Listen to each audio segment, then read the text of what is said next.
This is Rugby Radio. Rugby Radio with Stuart Cameron. Hello and welcome to Rugby Radio Live. And our featured match this afternoon is in the Premiership. It's between Melrose and Glasgow Hawks, two teams in the relegation danger zone at the moment. And let's go down to the Green Yards right away and bring in Robin Purdie, who was there 7 days ago when Melrose narrowly lost to Watsonians. Very good afternoon to you. Good afternoon, Stuart. Now, the big talking point over the past few weeks is the amazing stats associated with Melrose right now, which are quite extraordinary. Take us through them. Well, yes, they've played 7, lost 6, but their points difference across all of the 7 games is only minus 11, which is a quite unbelievable statistic, and it shows just how close, most of those losses have been. I think their biggest loss was only by 14 points, and that was to the champions-elect there.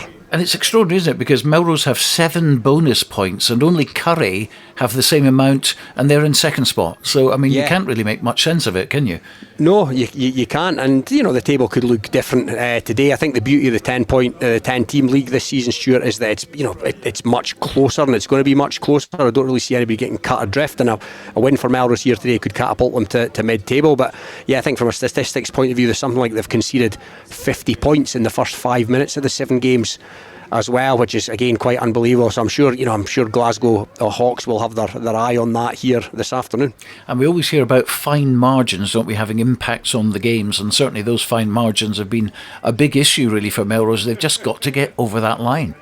Yeah, I think that's all it needs today. I genuinely don't see them as being relegation contenders, but it's a 10-team league, and there's decent quality in and around them. Glasgow Hawks in the lower half, Kelso, Selkirk, Hawick, and Melrose are a recurring theme of borderers in there. But yeah, these fine margins they need to turn into victories sooner rather than later. They've got some favourable home fixtures from here on in, but yeah, they just need a win of any kind today, to be honest. And you do get the feeling that the red panic button hasn't been pushed yet. It's still quite early. Oh yeah, and we've seen it before. Losing can become a habit, and I think it's definitely not time to press the big red panic button. They've got the tougher teams, if what we might call the big 4. They've got the big 4 to play away from home in the second half of the season, but they don't need to win those games. It's the games against Kelso and Glasgow Hawks and Hawick and Selkirk, etc., and they've got all those teams still to play at home. Now, last week there was a big problem at number 2, hooker, with the guy getting off after, a couple of minutes or so on the pitch, and that caused some real problems. But, as if by magic, that's been solved. Yeah, Logan Kirk was the only regular hooker in the squad last week, and he lasted about 90 seconds before an unfortunate injury ended his afternoon, and there was a... Oh, we seem to have lost Robin there for the moment. So they've got a hooker, but we've lost Robin. I don't know if that's a fair exchange or not. So we'll come back to Robin hopefully very, very shortly. But what we can do is play you the couple of interviews that he did earlier on. And first he spoke to Scott White, the head coach of Melrose. Sense of deja vu, another narrow loss last week. What have you done this week? Have you tweaked anything? The routine, the chat, the training methods? We've actually trained 3 nights this week. Right. So we brought the boys in on Monday night just with a bit of recognition exactly where we are and how important this week actually is. Every week's obviously important, but given the first 7 games, where Hawks are, where we are, obviously it's a game that we need to win today. So pulled the boys in on Monday night, and we set out the plan. I dare say the plans probably came more from a coach's point of view this week. So we've actually set up the pitch with what we would call. So we set up a pitch early on. We set up the kind of idea of the week. Changed a bit of the attack structure as well. So there's been a bit of change. There's been a bit of tweak. But look, the boys have been really receptive of it. And I said on the podcast this week that no part of me sat here right now thinks Melrose will get relegated this season, predominantly due to who you've still got to play here at the Green Yards and the points I believe you'll pick up in those games. But it starts today, really, doesn't it? Are we up must-win territory? I think so. Is it must-win? Probably not. We're only 8 weeks in, and I think you've probably got the added bonus that there's only 1 team going down. If there had been 3 like last season, you are then at the stage saying, we need to get out of here. But I think when there's 1 team going down, I think it gives you a few weeks to get over that. But obviously the next 2 weeks, Glasgow Hawks above us, Hawick then just above them. If you pick up 2 wins, all of a sudden you're back up to 5th. And looking back at the game last week, one of the contributing factors, no doubt, was the lack of available hookers, and your only hooker in the squad having to go off injured after the first couple of minutes. So it must be a great relief to have Harry Morris available today from Edinburgh. Well, it swings and roundabouts, because Ben McLean and Sam Rain are both available today as well. But obviously don't make the squad. Obviously Campbell's been down and trained all week. Ben's just got back from Florida, and Sam spent last week as a school teacher in Ireland, so was back as well. So we've backed Campbell. He obviously plays in the twos. He's trained all week, and I think that's the right thing to do and the fair thing to do. But what a huge bonus to bring Harry in for a week. In terms of, he's obviously got a bit of frustration just due to the lack of game time. He's obviously a professional athlete in terms of rugby and stuff. So I'm sure he'll have a big say in the outcome of today. And Rolly Brett finds himself on the bench today with Logan Carl starting at 10. What's the thinking behind that one, and what does Logan bring to the table for those that might not be as familiar with him? Look, Rolly's had his opportunities at 10, and I met him this morning, funnily enough, and you're just saying, you need your 10 to be on it every week. He needs to know the game plan inside out. He needs to know when to kick. He needs to know when we're under pressure. He needs to know when we're on the front foot. And look, as a coaching team, we don't think Rolly was recognising those opportunities last week. We went maybe 12, 13, 14, up to 19 phases at most in the middle of the pitch and didn't go anywhere and got turned over. And at times it just takes you to put the foot in the ball on the foot and really relieve some pressure. So Logan Carl has came in from Tiamano, so he was across in May. He's across in May for the Sevens, and he decided they wanted to come back across because he enjoyed the week that much. So he is an out and out 10.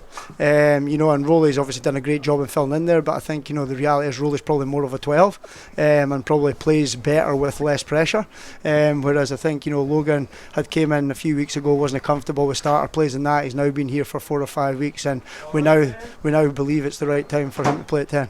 And looking at the Hawks, what do you expect from them today, and in what facets of the game do you think you can get the upper hand? Well, look, I think they play a really exciting brand of rugby. I think they've got Liam Brems at 10, who's your typical 10. He'll play rugby in the right areas, but he's also not frightened to chuck the ball about. I think they'll play with a huge amount of width, as they did last week against Selkirk. And look, Selkirk got rewarded with that. We're getting 2 intercept tries.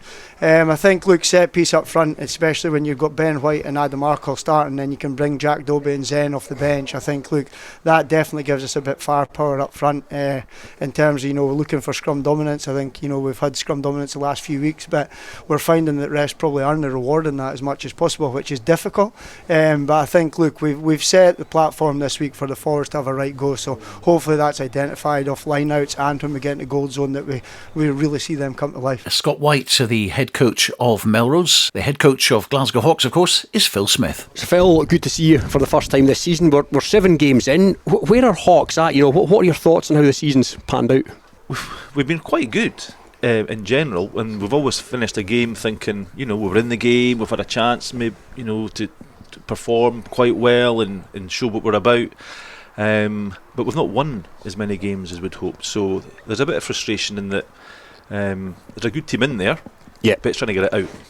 And you had a tough game at Selkirk last week, fell a few points behind, but you must be pretty pleased with how the boys fought back to at least leave with something. Absolutely. I mean, we didn't want to be 26-7 down at half time, but we were, and that was through a couple of errors by ourselves, but some good play by Selkirk. And then, overall we scored 5 tries, but we've leaked 46 points anyway. So again, probably frustration in that put ourselves kind of back in the game and then leaked another score, got ourselves back and leaked another couple of scores, so it was a bit frustrating.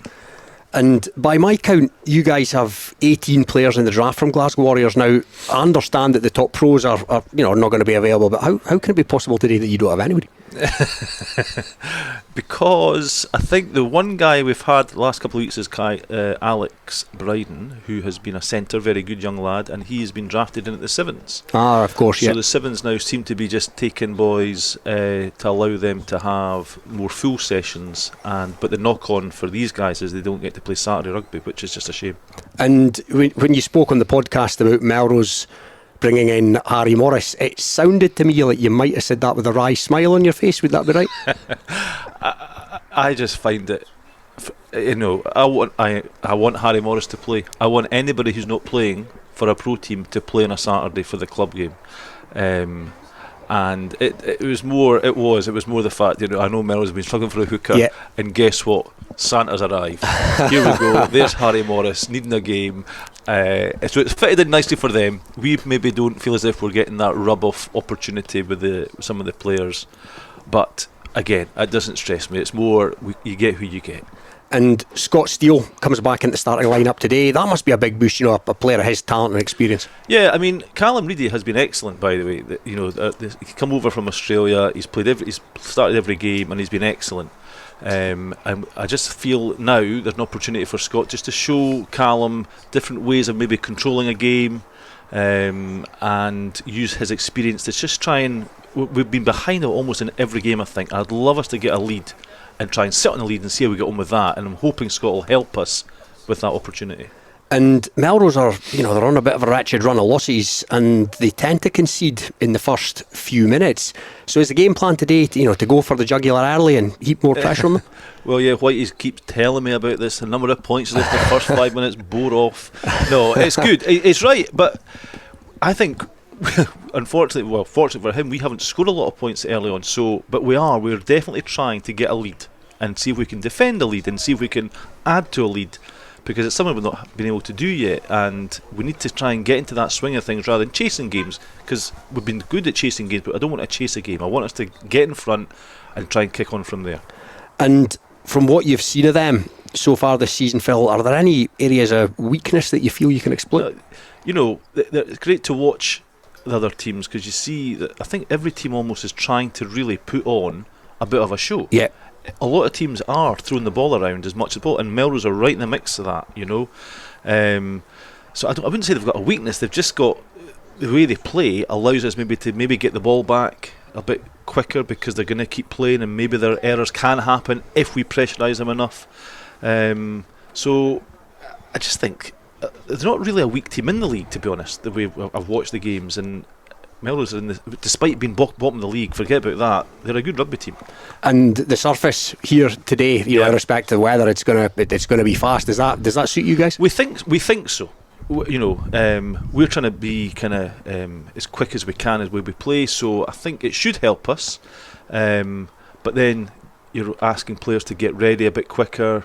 The ball's going to come a bit faster through their hands. Are you ready for that? Prepared for that? Because they've never played on the surface before. But as far as the way we train, or think we train, we think we're trying to play fast, so we're hoping it helps. Phil Smith, the head coach of Glasgow Hawks, before that Scott White, head coach of Melrose. Let's go back to the Greenyards now, see if we can get the signal. That sounds a lot better. Yes, we've got Robin back. Welcome back, Robin. I don't know what happened there, but it was interesting. He was talking there about obviously the sevens. That news has broken over the week, and on the surface that looks absolutely fantastic that we've got a sevens programme, and it's going to be coming out of the Scottish Rugby Union looking after the GB sevens. But a lot of people will be sort of raising their eyebrows about the fact that they're not going to be able to play any competitive rugby on a Saturday. Why is that, do you think? I don't know, Stuart. Yeah, I think it's definitely a good thing. The sevens is there as a, it's another development tool. We need all the development tools we can get for our young players, and it's a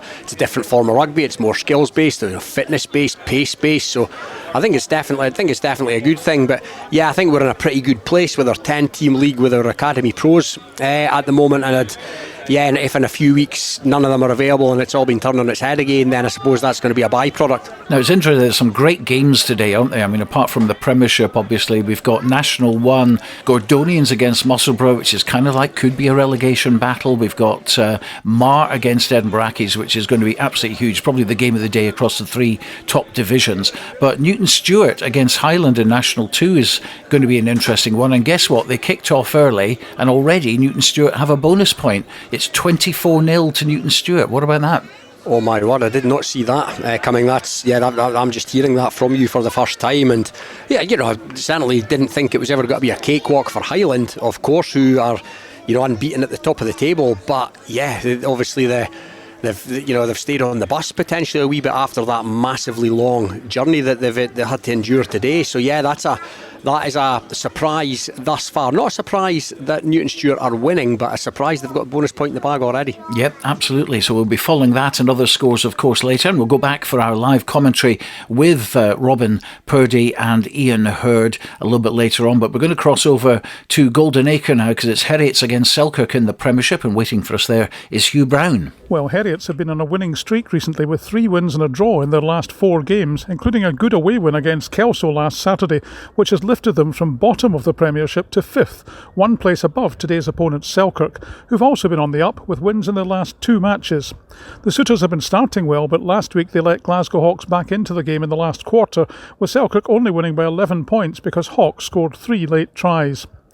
In team news, Heriots' Ben Salmon has gone to train with the Scotland Sevens team, so is replaced at fullback by Angus Hunter. Up front, Rory Leishman, Ewan McLaren and Sam Wallace are all unavailable, so Struan Sesford starts at tight head, while former Highland player Niall Doherty is in the second row, allowing experienced Jason Hill to take Leishman's number 8 jersey. And flanker Ewan McVie makes his return to Golden Acre, having been released to play by Edinburgh Academy.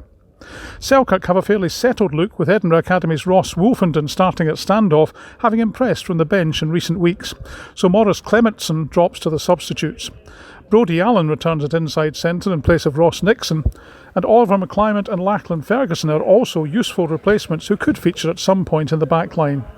So both teams are on a roll, but something has to give today, and I think the depth of the Heriots squad may just prove too strong for the visitors, so I predict another win for the Nails. Here at Golden Acre, Heriots take on Selkirk. Well, Bob McKillop, the head coach, is in Florida today, so we haven't got him to talk to, but Hugh did speak to Stuart Edwards. Stuart, you've been on a really good run recently, 3 wins and a draw in your last 4 matches, which has taken you from bottom of the table to 5th. You must be quite pleased.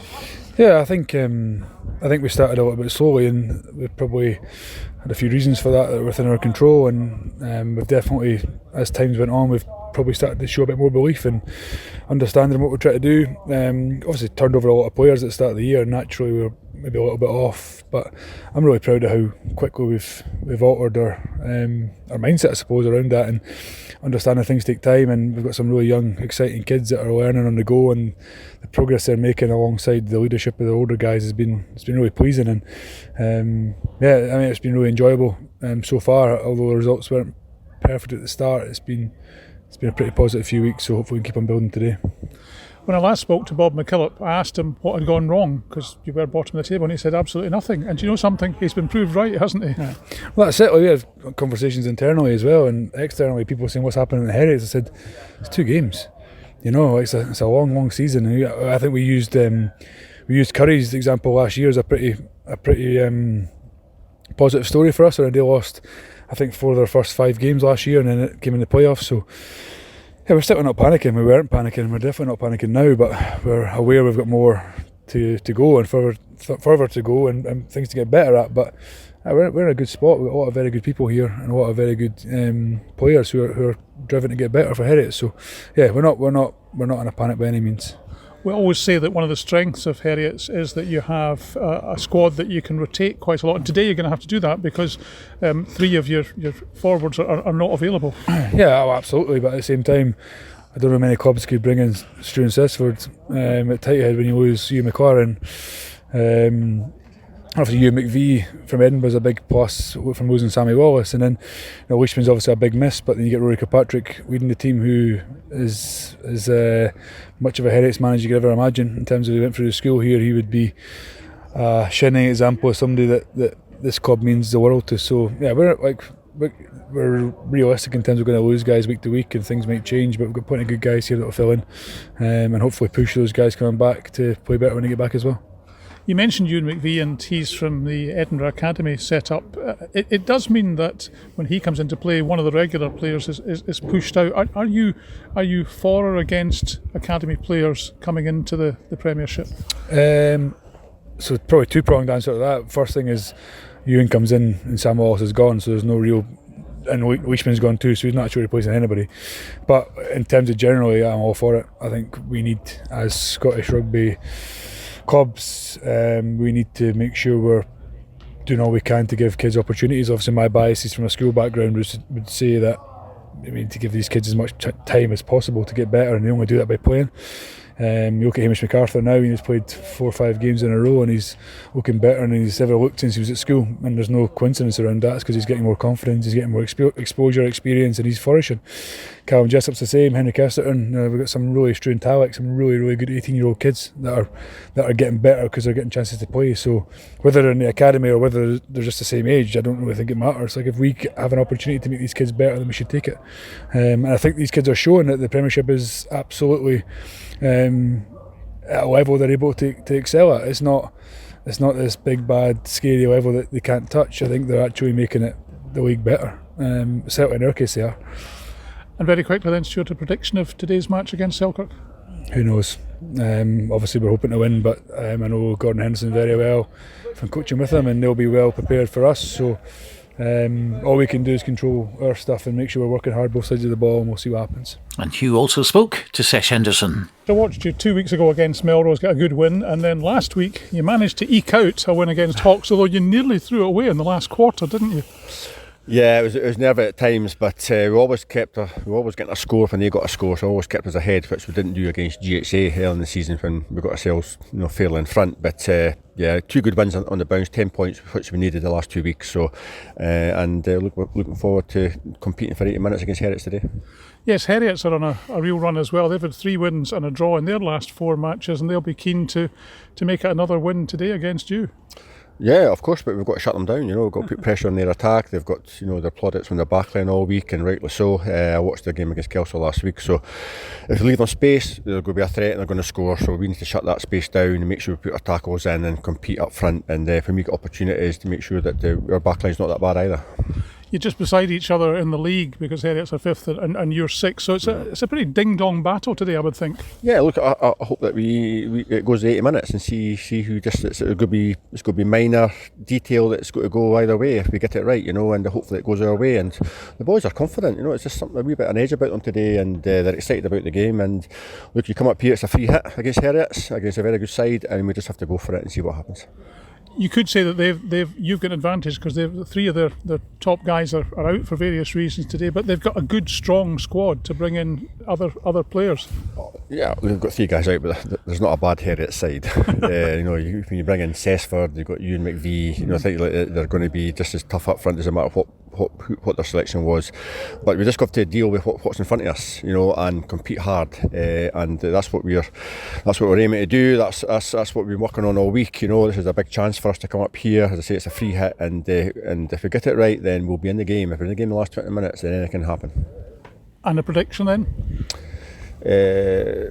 1 to 5 point victory for Selkirk. We shall see what happens there. That's Hugh Brown talking to Stuart Edwards, and then Sesh Henderson, coaches of Heriots and Selkirk. Well, moving into National 1 next, a big challenge ahead for Jed Forest this afternoon. They host unbeaten Stirling County. Last week they leaked 89 points at Edinburgh Accies, and last season they shipped over 100 points to Stirling. Ewan Welsh is covering this one for us today. And Ewan, can you offer Jed Forest fans any crumbs of comfort at all? I think the crumb of comfort for Jed Forest fans this afternoon is that there is a squad out there on the park, and although everyone knows it's going to be a tough afternoon, they've been able to phone up different people who've agreed to play. Jed are very unfortunate that one of the toughest tasks of the season comes when they have a long list of injuries and key players unavailable, and it is only 6 months or so since one of the biggest scorelines ever in this league came between these two sides, with Stirling putting 106 points on the Borderers. As for recent form, it was a month ago that Jed Forest got their sole win so far this season against Boroughmuir.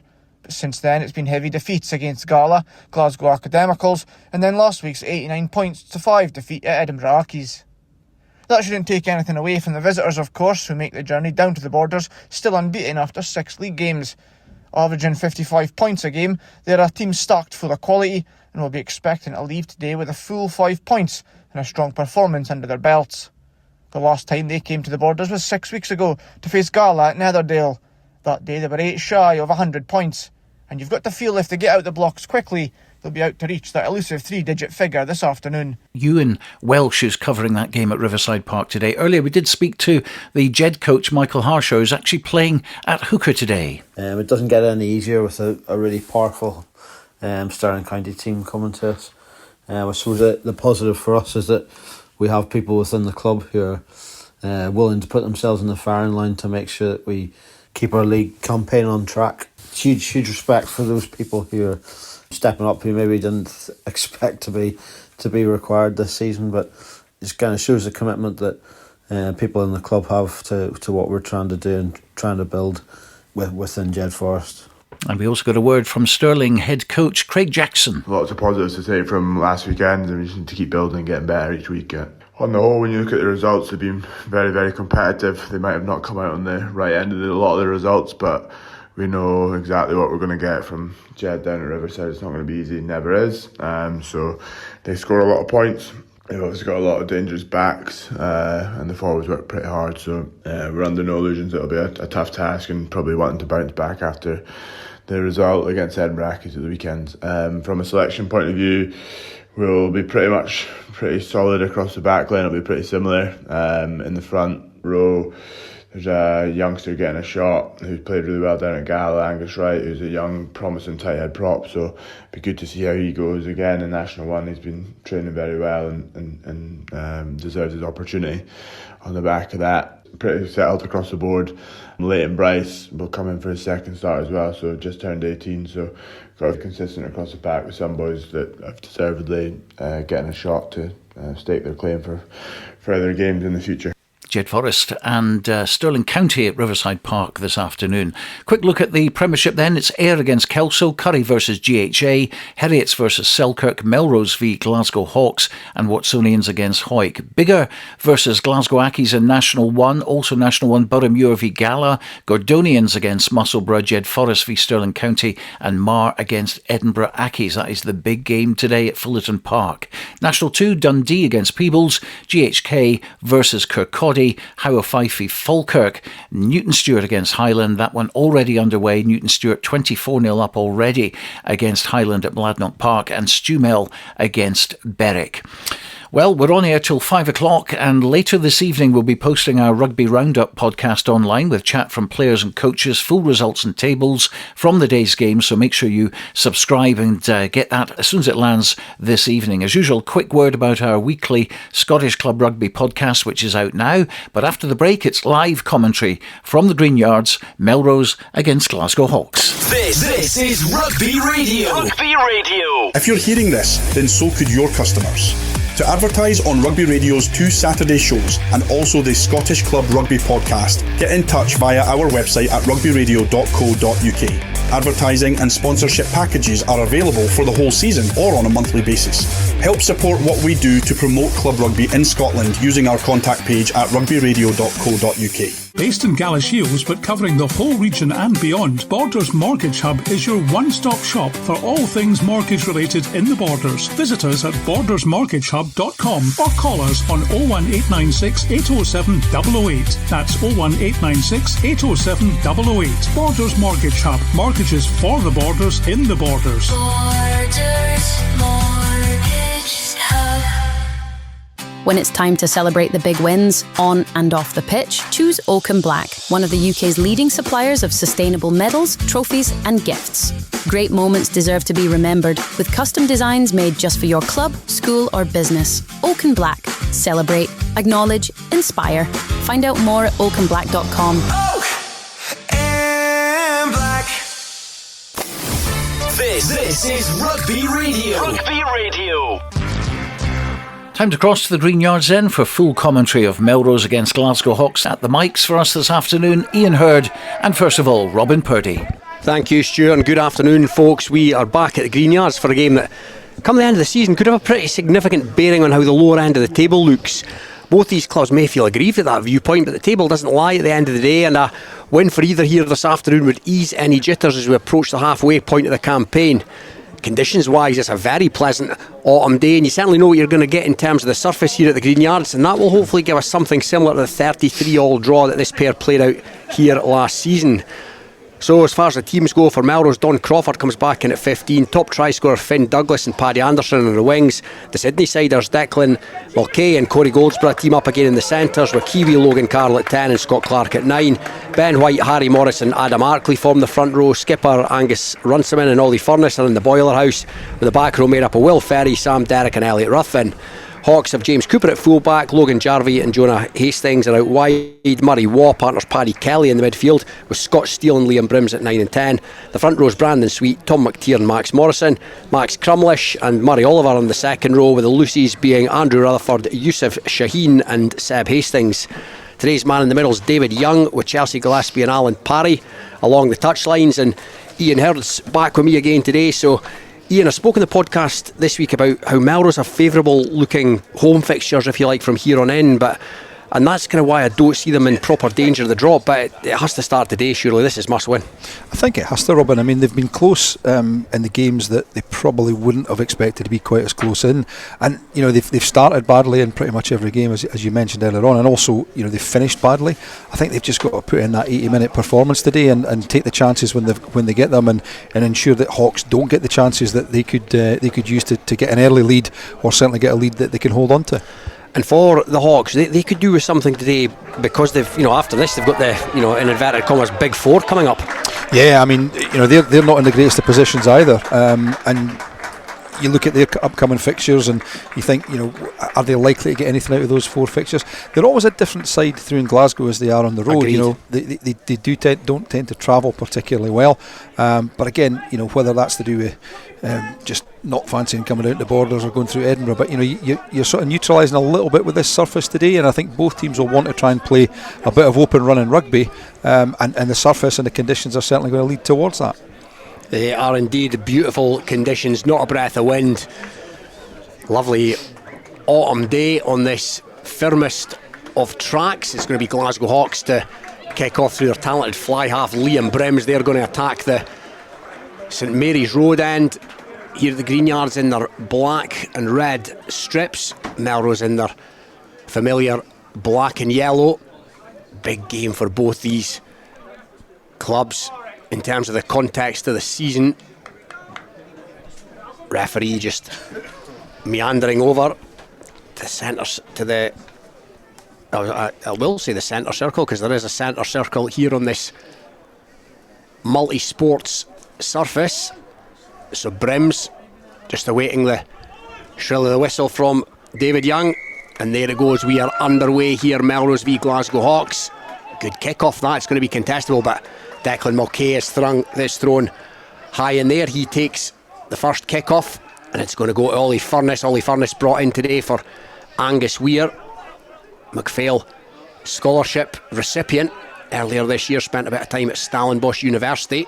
First box kick of the afternoon by Scott Clark, and that's fallen at the arms of James Cooper, the fullback of Glasgow Hawks, right on halfway. Scott Steele, ex-Scotland international, goes to Crumlish. Crumlish likes to carry, that's his first of the afternoon. Steele to Brims. Rutherford hits it up in the middle. Brims again to Shaheen. He's been impressive for Glasgow Hawks so far this season, as has young Murray Waugh in the centre. That was his first touch of the ball. He's only 17, and there's another 17-year-old in the ranks today as well. A prop, no less, Max Morrison. 2 tries for him as well. Not even close to 18 yet, the young prop. And here comes another box kick from inside the Glasgow Hawks half. It's Scott Steele, and that's taken pretty comfortably by Logan Carl. And Logan Carl's found a bit of space here, and they've got a man over on that far side, and it's the pace man at that, and he's absolutely burned his winger, Finn Douglas. He left Jonah Hastings for dead there. So Melrose with a decent platform here just outside the Hawks 22. First carry for the burly figure of Will Ferry. Crawford, Donald Crawford, Doug Crawford injured today. Donald back in the ranks, and there's Harry Morris, expecting big things from him here this afternoon. Elliot Ruffin, always a willing worker, that's his first touch of the day. And here comes the big Aussie prop Adam Arkley. Melrose in the ascendancy here, inching their way forward. Clark to Furness. Hawks have got a player in over, that's been fumbled, and but a penalty's been awarded. First of the afternoon conceded by Glasgow Hawks, and Ian, I think Melrose will be absolutely delighted by that start. Yeah, I think so. I mean, it was a fairly benign opening. It was test each other up on the just around the fringes and hit up, and there was very little going on until there was a poor box kick by I think it was Brims, he put the ball through, and it was collected by Carl, who just took a run and found some space and got it out to the speedster Douglas on the wing, and he stripped his opposite man, got himself into a really good position, and now Melrose have got a line out about 6-7 metres away from the Hawks line, and this is a great opportunity to do exactly what other teams have done to them so far this season. It's gone to the tail, and they're going to try and run a move here. It's Angus Runciman who's peeled round, no thought of driving it there. Melrose, and that's a tip-on pass, has been intercepted by Brims though. Good work there by the standoff in the tight exchanges. He's been held up, he'll do well to get to ground here. Brims, he has got to ground. So Glasgow Hawks have been awarded a penalty. That will give them a chance to exit, and that's good defence here. Yeah, it was. I think it was just a little bit of miscommunication there. There was, I think possibly Morris should just have kept a hold of that, kept on going up front, but he tried to tip on. Whoever it was outside him hadn't quite realised it was coming, and the ball popped up there. Brims got hold of it, and then he's managed to get himself to deck off that maul, and he's just hit a very poor kickoff. Yeah, he shanked that attempt of a punt to touch, and it's gone straight to Don Crawford, and Don Crawford hits it back in. Brandon Sweet, signed from Mar in the summer, with the tackle. Angus Runciman playing with a bit of an injury at the moment, Runciman, but he'll give his all. Good tackle in the midfield on Adam Arkley. He looks keen for work, the big Aussie. Logan Carroll, speaking of Antipodeans, takes it into the contact. Good tackle on him by Andrew Rutherford, and here comes Arkley again. Double tackle this time on the prop. Clark to Mulcahy. Mulcahy beats the first soft shoulder, but he's well tackled by Crumlish. Decent defence by Glasgow Hawks so far. Melrose have had all of the ball and all of the territory, and they're just inside the Hawks 10 metre line here. Somebody's lost a boot, and here comes Harry, the very destructive Harry Morrison. That's a beautiful offload to Ruffin, and they're up into the 22 here. Melrose full of attacking intent in the first 5 minutes or so, and they've knocked it forward again, and the chance goes a begging, but that's what Harry Morris is going to bring at the party, and he's a wrecking ball. Yeah, he's done that 2 or 3 times so far, Robin. He's made a little bump on his the first tackler, and that time was with the first real chance he's had to get the hands free. Got it onto Ruthven. Unfortunately, just couldn't get the ball out wide to Douglas, because I think he probably would have scored. Did the right thing then if he's not going to confident with the pass. Went into contact, but just unfortunately Melrose just didn't get that player over the top to secure ball. Hawks counter-rucked pretty successfully, and then it led to a knock-on by Melrose trying to pick the ball up. So Melrose were 6 minutes in, and they've not conceded a try yet. I repeat, Melrose have not conceded a try. As discussed pre-match, 50 points conceded in the first 5 minutes of games. In the 7 encounters they've been involved in, a remarkable statistic. 6 losses from 7, but with a points difference of only -11. So that tells you everything you need to know about the level of competitiveness. They just need to start to turn some of those narrow losses into wins. They'll take any sort of win here today, given what's coming down the track, and they've got a shunt of that scrum as well. It's gone round the full 90. Scott Steele feeds one of the forwards. Wee bit of a mess of a scrum that, as they look to try and exit the 22, but Scott Steele doesn't look too perturbed as he awaits the ball coming back. Looks like he's going to stick it on the left peg, the ex-London Irishman. Steele drifting towards touch, and that's gone into touch just outside the 22. So Melrose still with a decent attacking position here. Now their line out, arguably through no fault of their own, was a shambles last week after they lost their only fit hooker in the first couple of minutes. Harry Morris coming in from the pro game this afternoon, you'd imagine will right the wrongs they had, and that's a beautiful throw to the tail, right on cue, and off the top it comes, and here comes Ruthven just outside the 22 Melrose centre field. Scott Clark's at the bottom of this one again. It's been fumbled, it's been knocked on. So Ian, for all the attacking intent, the possession, the territory, just been a wee bit loose at times. Yeah, it's just been that little tip on that's not needed, or the attempt that's just not gone at hand, and I think that's Melrose have been a bit guilty of that over the last few weeks when we've watched them. It's just that extra tip that they don't need to do. I think for me Melrose's strength today is going to be the back three. Douglas on one wing, Anderson on the wing, got pace, and Donald Crawford at full back is going to inject pace and come in the right places. So for me, they just need to. The forwards need to do their job, win ball. Get that ball back and let the backs do their job. So it's going to be The Glasgow Hawks scrum just outside their own 22. Bang centre field. Melrose had the upper hand at the first scrum. That's a bit more solid by the Hawks, but it starts to disintegrate now as Melrose force their way through, and it's come out on the Melrose side. Good snaffling there from Scott Clark against his opposite number. So Melrose look to encroach into the 22 here, and that's Arkley. That's a big carry by Arkley, bounced off his opposite number, Morrison. And here comes Harry Morris up pace. Speaking of up pace, here comes Mulcahy, and Mulcahy pumps the legs and takes it further into 22. Harry Morris again. Clark. That's gone to Arkley. Arkley out the back to Jarvie, and rather to Logan Carroll. And he had Elliot Ruthven for company and decided to use him. Ferry now still inside the Hawks 22 here with 10 minutes gone here at the Green Yards. 0-0 it remains. Finn Douglas comes back against Green. That's a big shot on Douglas by Crumlish. He likes a tackle. Crumlish more than happy to get his hands dirty with the nuts and bolts where we've seen him in the past. Melrose still in possession. Nothing rushed here at the moment. Oh, and again it's been fumbled by Morris, and it's gone forward into the arms of a fellow Melrose player, and that means it's an offside penalty. So again, Glasgow Hawks will get a chance to clear their lines. Yeah, again, just the unfortunate thing with Melrose is they are trying to get that quick ball with the tips. That's not working. So they're going into contact. They're not getting quick enough ball out the contact. There's just not enough people going in to actually clear it out. So they're making the half break. Logan Carroll makes a half break. Mulcahy makes a half break. Ruthven makes a half break. But then there's nobody in there just to get that ball away quickly, whilst Hawks' defence is still trying to get back and get organised. The slow ball's allowing Hawks to get that organised defence, and they're actually tackling pretty well and defending pretty comfortably so far. Are Melrose forcing it a wee bit? Is there maybe a wee bit of nervousness stroke desperation? Yeah, possibly. I think they're trying a couple of things. You're trying the quick tips, it's not working. They're trying the ruck ball, and that's not really working as yet either. They just need to get quick ruck ball. That's the main thing, as Hawks are just getting now. Yeah, Hawks with their first meaningful possession of the game. Here's Yusuf Shaheen, and he's lost the ball. Shaheen, that's gone forward, so Melrose will get it back on the Hawks 10 metre line. Goldsborough sells a dummy. He's tackled by Shaheen, looking at a tone for his slightly slack play there. He's been an impressive performer for Glasgow Hawks so far this season. Man of the match and a couple of appearances in the offside line, team of the week, and that's loose from Melrose again, and it drifts into touch on the far side, and it's just become a wee bit error strewn. Yeah, just that lack of connection out there.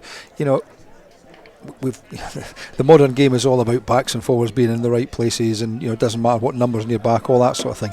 But when you've got a 7 or an 8 there trying to get a quick hands ball out to your winger, you want a centre there, you want a full back there, and maybe just Melrose are getting the wrong people in the wrong places to try and play that ball when they're trying to do what they want to do. Off the top line out ball for Hawks, so here they come again, and there's a little kick through there by Brims. That's not the worst tactic. We'll see how that bounces, and it bounces into the arms of Finn Douglas, and he's done really well to get up and evade the challenges. Douglas, and big shot on him there by Shaheen. Weren't any arms in that one, but officials are happy enough. And again, tipped on by Melrose, and a wee bit slack. Carley had a runner from on the inside of Don Crawford there, a wee bit of space for Crawford to open up, and Ferry now picks and goes, and a big clear out there on Shaheen by Arkley. A few tackles flying in here. Paddy Kelly, the latest to fly in there, the experienced Hawks centre, making second appearance of the season, having come back to the club, and that Hawks have snaffled that ball just inside the Melrose half, but the penalty's been awarded against them. Some big shots flying in there, Ian, early in the piece. Yeah, there are. Both sides are Melrose are going in full tilt, Hawks are coming at them full tilt as well. It's good to see a lot of commitment, but it's just that little bit of control that each team could really do with. That Melrose have actually spilt that ball, but the Hawks player dived on it when it was still in the ruck, so he gets penalised for that. But actually, it's the first mistake by Melrose that gave Hawks the opportunity. It's been nudged from halfway down into the Hawks 22. That's a decent effort by Logan Carroll. So Harry Morris, it will be his first line. It was an absolute thing of beauty to the tail. The Edinburgh Pro. And that's a bit more orthodox to the front, where he finds his captain, runs him in, and they're trying to rumble this now, and Morris is at the base of it, looking for the gap. He's going to pump those tree trunk legs of his. They've inched forward here, Melrose. They're almost halfway between the 22 and the try line. Ben White, he carried on umpteen occasions last Saturday when we seen him, and that was another decent truck up by the young prop. Speaking of decent carries, that's Runciman again. Melrose coming round the corner here, centre field, starting to get their cohesion. Carl with a missed pass, that's freed up Don Crawford, and Crawford towards the line. Oh, it's been well stolen there by Paddy Kelly, who managed to strip it away. Shaheen now takes it in, the 21-year-old flanker. He's been busy so far. Steele to Brandon Sweet. Sweet takes it in. There's Melrose a player over there. It was young Furness, but still very much. Oh, now that was a headshot. There was a headshot in the area, and then the clear out. I don't think it's going to be any more than a penalty against Harry Morris. Yeah, just the angle he's coming in at there. It's again, it's a silly penalty. You know, they've got them pinned down, sort of 7 metres away from their line. You know, and he's just come around the side of that ruck there. You know, you'd like to think that a professional player would know better than that. You know, just give them the ball. If they clear out to touch, they're going to clear out around about the 22 metre line. Gives Melrose the attacking line out. He's hit his jumper on all 3 occasions so far, so it sets another platform. The Glasgow Hawks penalty's been kicked to touch just outside their 22. It'll be Tom McTeer to throw in. He's been on point so far with a couple of lineouts that he's had. And then he's gone to the tail this time, Seb Hastings. And now it's Hawks' turn to try and trundle this one forward up towards the Melrose 10 metre line. McTeer's at the back of it now. Pretty tight drive that by Hawks, and it's still moving forward. Now it's back with Steele to Paddy Kelly. And that's good defence by Melrose in the midfield. It was Crumlish again with the carry. 16 minutes gone, still 0-0 here. That was a big tackle by Harry Morris, and that was a legal one, and that's going to get Melrose the ball back. That's a key contribution by the young hooker, and now a penalty is coming, a kickable one at that, and that's much better from Morris here. Yeah, I mean, he's obviously a step above this level. You know, he's playing professional rugby, or he's playing certainly academy rugby. You know, and he's a really good player. He's just got to be a bit more sensible. But that there was a fantastic hit, kept on going, and then Melrose just counter-rucked really well. And you know, it's an interesting one. They are going to go for the post. It's a lesser spotted 3-point attempt. Yeah, it could be. It is a lesser spotted 3-point attempt. Yeah, but I think, for all the possession that Melrose have had and all the territory they've had, they'll be a little bit disappointed. Although, you know, as we said earlier on, they haven't given up any points. They'll be a little bit disappointed. They've had a couple of opportunities to score, and Scott Clark really needs to put this between the uprights to give them that lead and make it feel like a worthwhile the initial start that they've had. It's 35 metres out, bang in front for Scott Clark. Begins the run up, strikes it sweetly enough, and through it goes. So first blood to Melrose here at the Greenyard. Scott Clark penalty. It's Melrose 3, Glasgow Hawks 0. Elsewhere in the Premiership, it's Ayr 14, Kelso 0. A couple of early tries there. Bobby Beattie and Robbie Orr at Millbrae all getting across the whitewash. It's Curry 7, GHA 10 at Mullenny Park. Alex Harley scoring the try for Curry. Not quite sure who the scorers were for GHA, but it's 2 unconverted tries for GHA to put their noses in front. It's Herets 0, Selkirk 12, Jack Fisher and Ben Pickles getting tries, one of them converted in that game. And as we've just heard, Melrose 3, Glasgow Hawks 0. Still no score between Watsonians and Hawick. In National 1, we can tell you it's Gordonians 3, Musselburgh 7. Early try for Ollie Craig, that one taking place at Countless Wells Road up in Aberdeen. Jed Forrest took the lead against Stirling County with Paulo Ferreira. Converted tries, well, 7-0, but 2 from Stirling have put them in front now. So it's Jed Forrest 7, Stirling 12. We think it could have been Mikey Heron going over for the first, and certainly Archie Rankin getting the plaudits for the second try for Stirling County. It's Mar 0, Edinburgh 7 in the game of the day at Fullerton Park. Cameron MacDonald, a converted try for Edinburgh Accies there. And as we've mentioned, Newton Stewart and Highland kicked off at 2 o'clock today, and it's already Newton Stewart 36, Highland 5. Let's return to the Greenyards. Still 3-0 here, and it's a Melrose line out inside their own half. Good carry there by Ferry. Runs through Liam Brims, hauled to deck eventually. Now it's White, Ben White, the prop, Edinburgh Academy prop. So Scott Clark's going to box kick this one. It's not went that far, which will make it contestable at least, and it drops. It's been knocked on by Scott Steele, and it was picked up by a Glasgow Hawks player. So penalty's been awarded against the Hawks for offside. Not really much going the way of Hawks thus far. They've had very little possession and absolutely no territory to speak of. Scott Clark kicks the ball a touch. It'll be a Melrose line out just outside the 22. Scott Clark with the only points so far, 19 minutes in. Sweetly struck penalty from centre field as Harry Morris comes over, gives the ball a dry, gives his hands a dry. Morris, this time he goes to the middle and it runs him in, and that's off the top to Clark, and here comes Ruthven. Now he lost possession, but it went backward, but the referees adjudged that it had gone forward. Talk us through that one, Ian. That looked fine to me. I think he's a little bit unlucky there. The pass was slightly behind Elliot Ruthven, and he went to take it and it bounced off him, and I think it went backwards, but it was loose. It was certainly loose, and again, it's just that timing. Timing's just slightly off. I think we've said that about Melrose probably week in, week out that we've been here. There's just that little bit that's out. You sort of look at it and think, if everything clicks one week, they could really give somebody a dusting, but it's just not clicking at the moment. Not quite, but they've not conceded early, which is better than has been the case on most occasions this season. Hawks scrum right on the Hawks 22, 18-19 metres in from the stand side. The hugely experienced Scott Steele to feed ex-London Irish, ex-Harlequins, 4 caps for Scotland, picked up at the base by Hastings. Rutherford it was rather, and here's Paddy Kelly, the ex-Scotland Sevens man, 9 caps for Scotland under-20s back in the day as well, the experienced centre.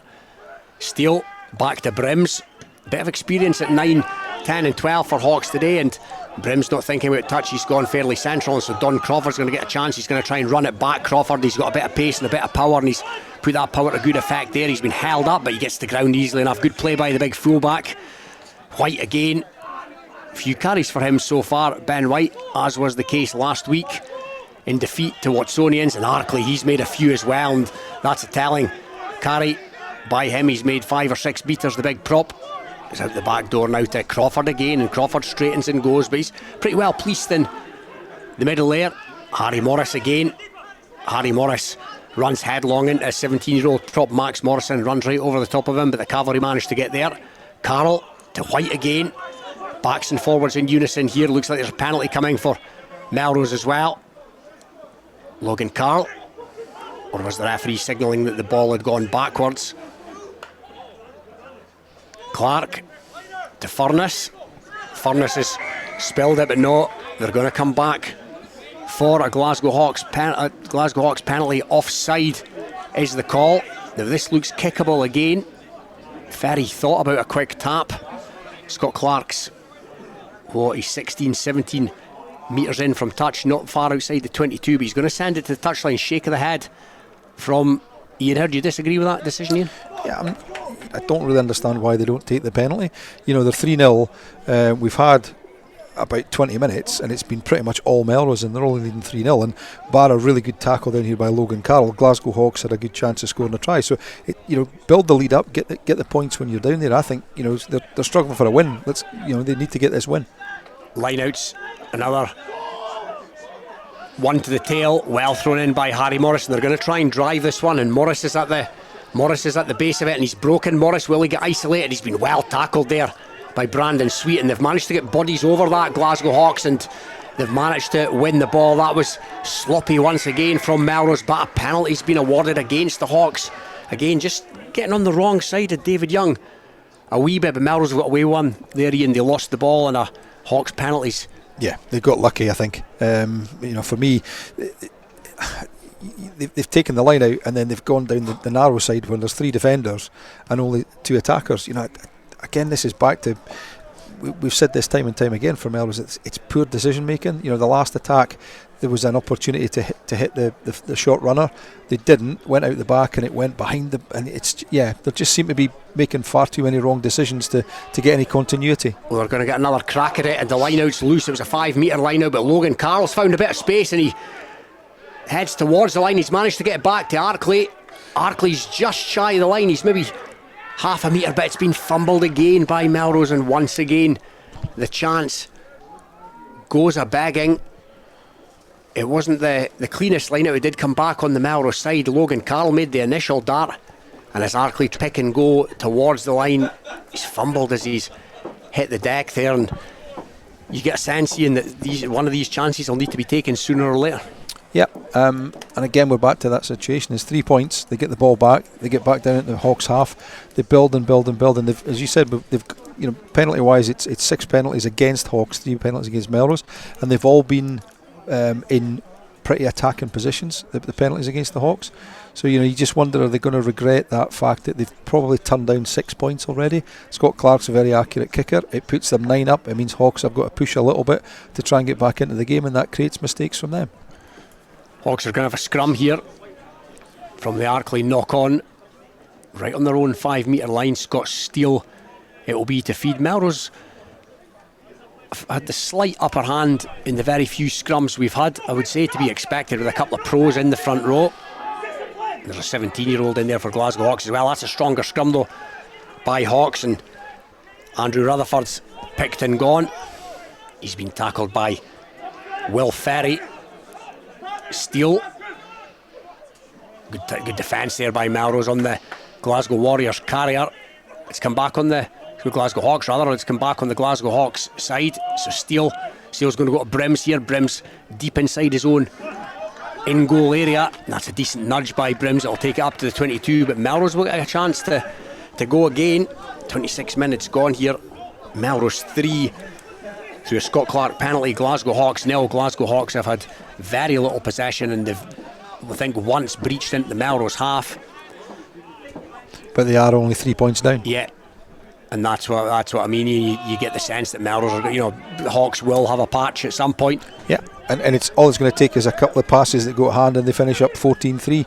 And again, this is why we're saying, in the situation Melrose in, take the points.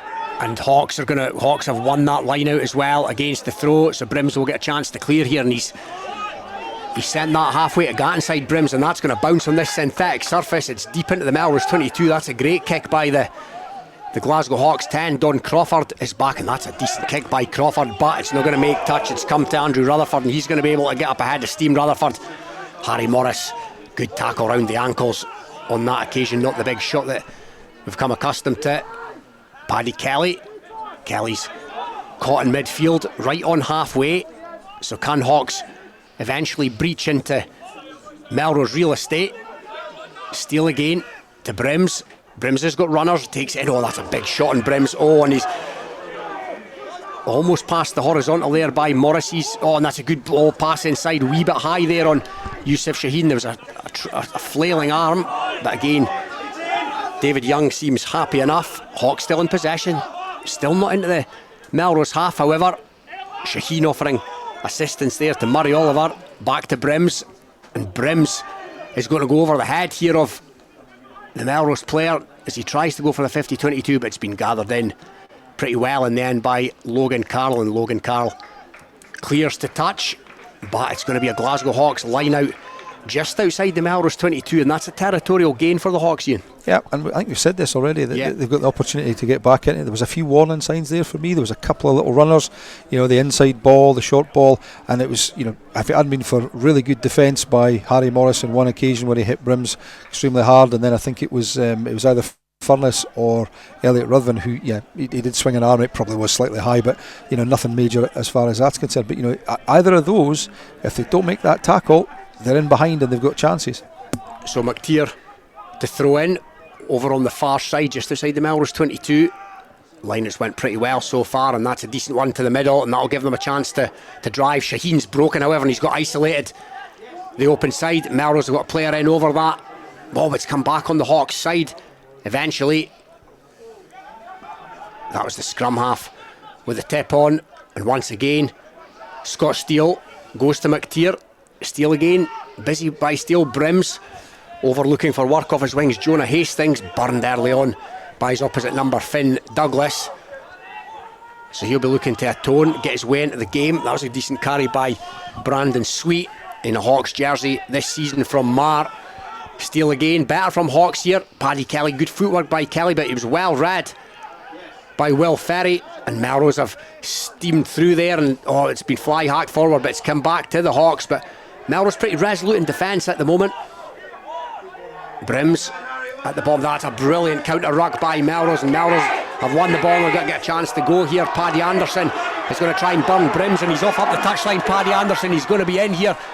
It's a cracking cover tackle by Paddy Kelly on the flying Paddy Anderson, but Melrose still in the ascendancy. Harry Morris is picked and gone, and he's all strength. Morrison that's came back on the Melrose side, and there was a dive for the corner. I think it was by Goldsborough in the end.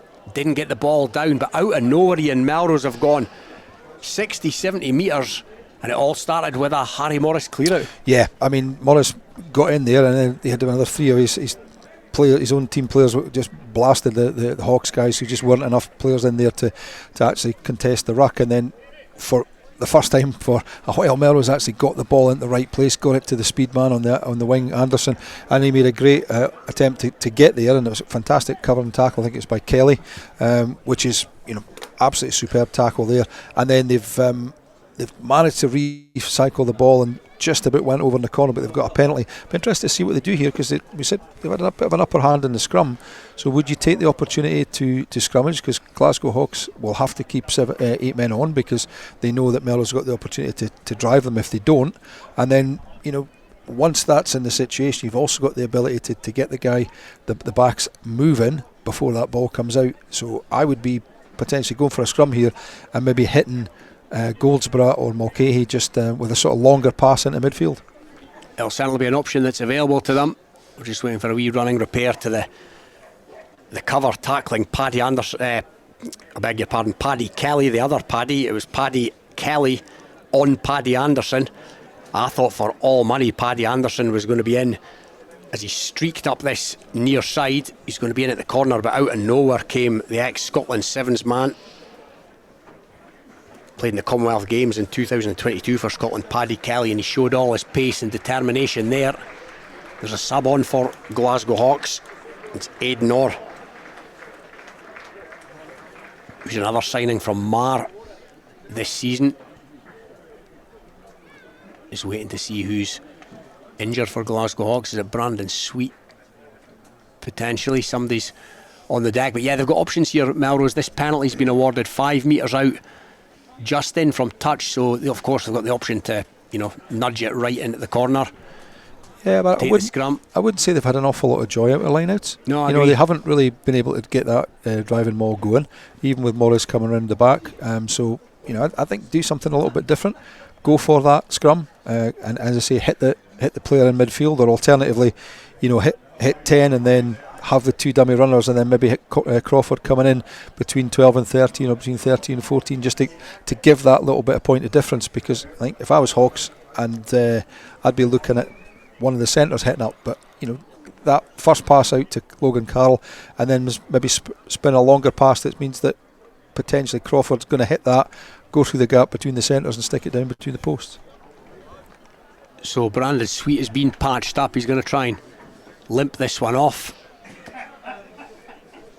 And I think you're right, Ian. You've called it. They're going to take the scrum here, Melrose. So it's a 5 metre scrum, 5 metres in from touch as well. So everything here's on the open side for them. Ian mentioned the 2 centres, the 2 Aussies for Melrose, both been reasonably quiet thus far. Mulcahy and Goldsborough, but both been very impressive so far this season, as we just await the setting of this scrum. Front rows this afternoon for Melrose: Ben White, Edinburgh Pro; Harry Morris, Edinburgh Pro; and Adam Arkley, summer signing from Australia. Played Shoot Shield, Southern Districts in Sydney against Brandon Sweet, Tom McTeer and 17-year-old Max Morrison. Just about to come together, and come together they do. So it'll be Scott Clark to feed it. Elliot Ruthven could be interested here in the number 8 jersey, but they're going to try and get a shunt on here, Melrose, and Ruthven's controlling it at the back. It's inching forward, starting to it's gone loose at the back, so Scott Clark's going to have to take it, and Paddy Anderson's going to come round for a crack. Second phase ball now round The corner comes Ferry up towards the line. Will Ferry scored last week, and he's been held up this week, and nowadays of course that means a dropout from their own line. Broken record time, Ian, but another chance has gone a banging. Yeah, again, I'm not coaching. I tried it last year at Jedden, wasn't particularly successful, but Scott White knows an awful lot more than I do, as do the rest of the Melrose coaching staff. But you've got two big lumps in Goldsborough, or three big lumps in Goldsborough, Crawford and Mulcahy, and they give it to probably the smallest man in the park to try and hit up. I just can't quite understand that particular choice. The dropout is a decent one. It's gone to halfway. Goldsborough is taking it back up, and they've got numbers on the far side. That's a decent carry in there by the 10, Logan Carroll. Here comes Ferry, almost scored there. Ferry, that's a good tackle after the tip on to Elliot Ruthven. Arkley's been a busy boy so far this afternoon. He's managed to get that way out the contact as well, so that'll give Melrose a chance here. Goldsborough with the footwork, runs into Sweet, who's been patched up and able to continue. Centre field. So Melrose, they've had all the possession, all the territory in this first half, and they're driving up towards the 22 here. 36 minutes gone. Melrose 3, Glasgow Hawks 0. Not a classic as it stands at the moment, but Harry Morris with another big carry. Takes 3 or 4 men to haul him to deck, and that's a good line being cut by Donald Crawford. But again, decent enough defence by Glasgow Hawks. Melrose not making too much headway for all the huff and puff. Now route 1 goes Angus Runciman. Decent carry by Runciman. Derek gets it way out the contact, and again it goes to Morris. Morris bounces off the first man, bounces off the second, and hurdles himself forward. Carl to Douglas. Oh, and that's a good run by Douglas, and he finds Paddy Anderson, but there's been an indiscretion by Melrose in there. There's a touch of crossing potentially. Either way, it's going to be a Glasgow Hawks penalty on their own 22. Paddy Kelly thought about the quick one, but yeah, with 37 minutes gone, Ian, it's almost hard to believe it's only 3-0 in favour of Melrose. Yeah, again, another good opportunity there. The lines were right, but then they stick 3 players in front, 3 forwards. They don't really need to be there unless they're going to crash up, but they're looking to get the ball out wide, and they did the right thing, got it out to Anderson, and had a good chance to sort of set up a move that was potentially going to score a try. But again, that's another mistake by Melrose. They've really been the architects of their own downfall so far, just by making silly mistakes, and for me, again, every now and again choosing wrong options. But they've got to be happy that they're so dominant in the game so far. But at only 3-0, if I was in the Hawks camp, I'd be looking at this and going, well, I can't see we're going to play this bad for the whole game, or have the opportunity to at least get a little bit of a patch in the game, and all they need to do is sneak a try, or a converted try, or even a penalty to get a draw. So Melrose have got to get something out of this game, and I think the dream was 5 points, and at the moment it's certainly not looking like that. I think I'd fancy them for the win at the moment, but they need to do that a little bit more just to get that scoreboard ticking over. Yeah, you feel that sooner or later the dam is going to burst, but the errors will have to be reined in a wee bit. Glasgow Hawks have kicked the penalty to touch on halfway, and that's an overthrow, and here come Melrose again through Arkley. Bounces off the first, bounces off the second. He's been very impressive so far this afternoon. Ben White, the fellow prop, that's been knocked on by Ben White, and again a Melrose error is going to let Hawks off the hook. It was a Hawks error, in fairness, that got Melrose into the position. I've been impressed so far, Ian, with Adam Arkley. He looks a decent acquisition. Yeah, he's been really good. I mean, I think last week he was there or thereabouts, but maybe just a yard off the pace. This week he seems to be really up there, and the downside is that you're getting a great run by Arkley, you're getting a great run by Morris or a Ferry or Sam Derrick or whoever, but there's just not the backup, and then they lose the ball forward, and it's just, as you say, it was a mistake initially by Hawks, but you've got to really take your opportunities when you get these mistakes, and they're just not doing that.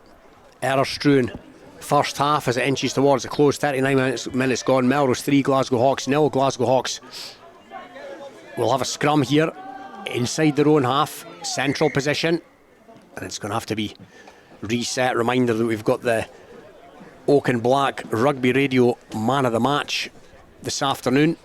Iain Heard will need to get his thinking cap on. Not too many standout performers in this errors through in first half so far. Tetchy, as you'd imagine, both these teams in the lower reaches of the division. Glasgow Hawks in 8th. Played 7-1-2. 12 league points. Melrose, bottom of the table. Only 1-1, but 7 bonus points. Hawks scrum. And a penalty's been awarded to Glasgow Hawks. So, Melrose again just giving Hawks the opportunity to try and get a foothold in this game, something they've not been able to establish so far, as Brims kicks it to touch. He's gone for safety rather than distance there, Brims, which given his central location is probably a sensible thing to do. Hawks will be happy enough not to concede any more prior to half time. If they can see this out at 3-0 against, I think they'll be pretty happy going down the tunnel. But it'll be McTeer to throw into this line out. Brandon Sweet comes over to give him the instruction. They've shortened it here, they've gone to 4 men. Bit of movement in the middle there. It looks like it's going to go to the tail, to Seb Hastings, and again it's been overthrown. Morris of Melrose gives it to Ferry, who gives it to Carroll, and now Corey Goldsborough's going to have a crack, and Corey Goldsborough's tackled by his opposite number, Murray Watt, and a penalty once again has been awarded to Glasgow Hawks, and Scott Steele almost takes it quickly, then thinks against it. I'd like to have seen Steele just inject a wee bit of something there, Ian, but I think maybe at this point in the first half that, are they happy enough to get down the tunnel? I would think so. Yeah, absolutely. I think they're looking at it now and saying, well, if we can kick this down there, spend a little bit of time down in this half. Although the game's flown reasonably well, there's been a lot of penalties. So I think they're sort of banking on potentially, let's get down into this half, keep a hold of the ball for 2 or 3 minutes, go through the phases, potentially pick up a penalty, and if they can get in at 3-3, it'll be a massive boost to them, considering how little ball they've had, or certainly a little possession they've had. So the line out, they've lost the last 2 with overthrows. This is just inside the Melrose half, and this time they play it safer, and it goes to Aidan Orr, who's come on, and it's been lost in there again by Glasgow Hawks, fumbled forward. Angus Runciman did a great job there. Is that the Aidan Orr, who went up there, he just put the hands out too much to present the ball, which gave Angus Runciman an opportunity to get his hands through and get hold of his arms. That ball's got to be kept an awful lot closer to the body, to be fair.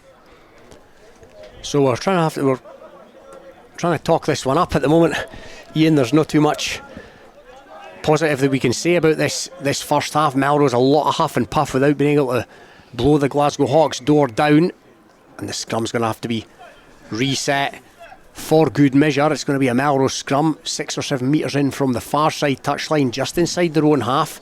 42 minutes on the clock according to my watch. 3-0 to Melrose. Scott Clark penalty is the only score thus far. Melrose have had their opportunities. I can't recall Glasgow Hawks really being in the Melrose 22. They have ventured over halfway a couple of times, as the referee has a chat to the front rows, and he's going to make them go again, Ian. And yeah, let's be honest, it's not been much of a spectacle. No, it's been pretty disappointing for you so far. There's a lot of huff and puff. To be fair to both teams, they've tried, and the defence has been really good. So there's been, there's the couple of attacks that Hawks have had. There's been a really good tackle by Logan Carroll. There's been a couple of times where a Melrose player's got through, and the Paddy Kelly tackle on Paddy Anderson was really stopped a penalty, stopped a try. But again, it's been a game that's been, possibly just keep a hold of the ball, make the right choices. That's been the difference between having maybe 20-30 points and the fact they've only had 3 so far. So the scrum, fairly solid for Melrose. It's going to be given to Finn Douglas, and Finn Douglas goes to Carroll, and Goldsborough tries to seek space. He's well tackled. That was a big shot by the smaller figure, Scott Steele. Now it's with Paddy Anderson on this near side, and Anderson gets the ground. So Scott Clark will have the opportunity to play it, and he goes to Ollie Furness. Ollie Furness has got Sam Derrick, and there's a penalty coming to Melrose here. Carroll to Arkley. Arkley straightens and goes once again, and he bumps boys off at will. Tom McTeer gets back to him eventually after being bumped off in the first instance. Don Crawford is caught in the middle there by Yusuf Shaheen among others. Harry Morris, and Morris beats the first man, beats the second man. Palm of the hand sandwich there for Yusuf Shaheen as well. All legal, and Melrose now just building up a wee bit of a head of steam. That was a half break there by Mulcahy. Ben White again takes a couple of Hawks defenders to drag him down. Melrose again. It's came back. That's quicker ball, quicker ruck speed there, and it's been dabbed through by Logan Carl. That's going to drift into touch just on the 22. Will the referee call for half time? No, there's life left in this first half yet. You had a look at the watch. David Young, a wee bit better from Melrose there, a bit more intent, but it's going to be a Hawks line out. McTeer to throw in. He's had a couple of loose ones. 1 minute to go in this first half. We are told it's Melrose 3, Glasgow Hawks 0, in what could be described as one for the purists so far this afternoon. Glasgow Hawks right on the 22 with this line out.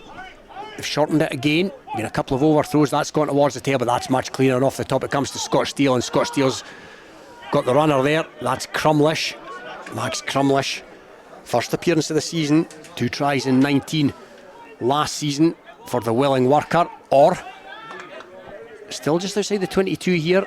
Steele's going to go back to Brims, and Brims has had enough of this first half, and who can blame him? He nudges it out, knowing that the half-time whistle would go 3-0 at half-time. Now Melrose will take any sort of win this afternoon, Ian, as will Glasgow Hawks, but as discussed, not being a classic.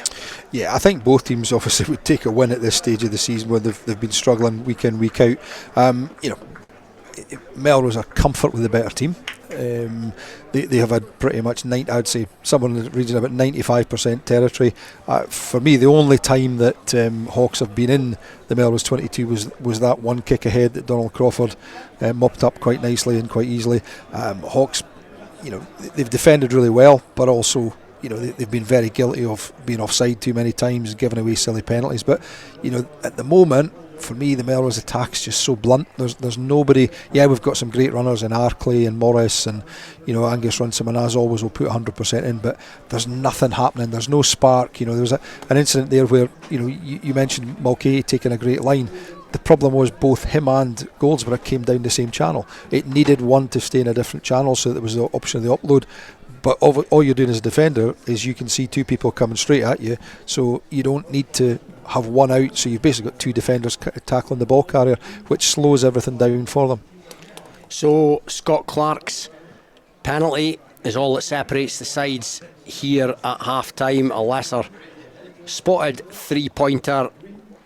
It's currently Melrose 0, Hawks 3. This is Rugby Radio. Rugby Radio. Borders water, Borders barley and Borders people. That's what makes the Borders Distillery. Working exclusively with local farmers, the Borders Distillery is bringing whiskey making back to the region. Our award-winning distillery is open to everyone, where you can meet the people behind the scenes, explore our wash house and shop quality local products. Tour your local distillery and discover the spirit of the Borders. Full details at thebordersdistillery.com. Always enjoy our spirit responsibly. Under 18s must be accompanied by an adult when visiting the Borders Distillery. If you're hearing this, then so could your customers.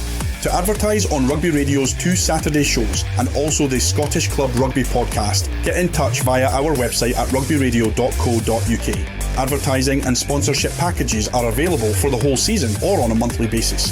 Help support what we do to promote club rugby in Scotland using our contact page at rugbyradio.co.uk. Based in Galashiels but covering the whole region and beyond, Borders Mortgage Hub is your one-stop shop for all things mortgage related in the Borders. Visit us at bordersmortgagehub.com or call us on 01896 807 008. That's 01896 807 008. Borders Mortgage Hub. Mortgages for the Borders in the Borders. Borders Mortgage Hub.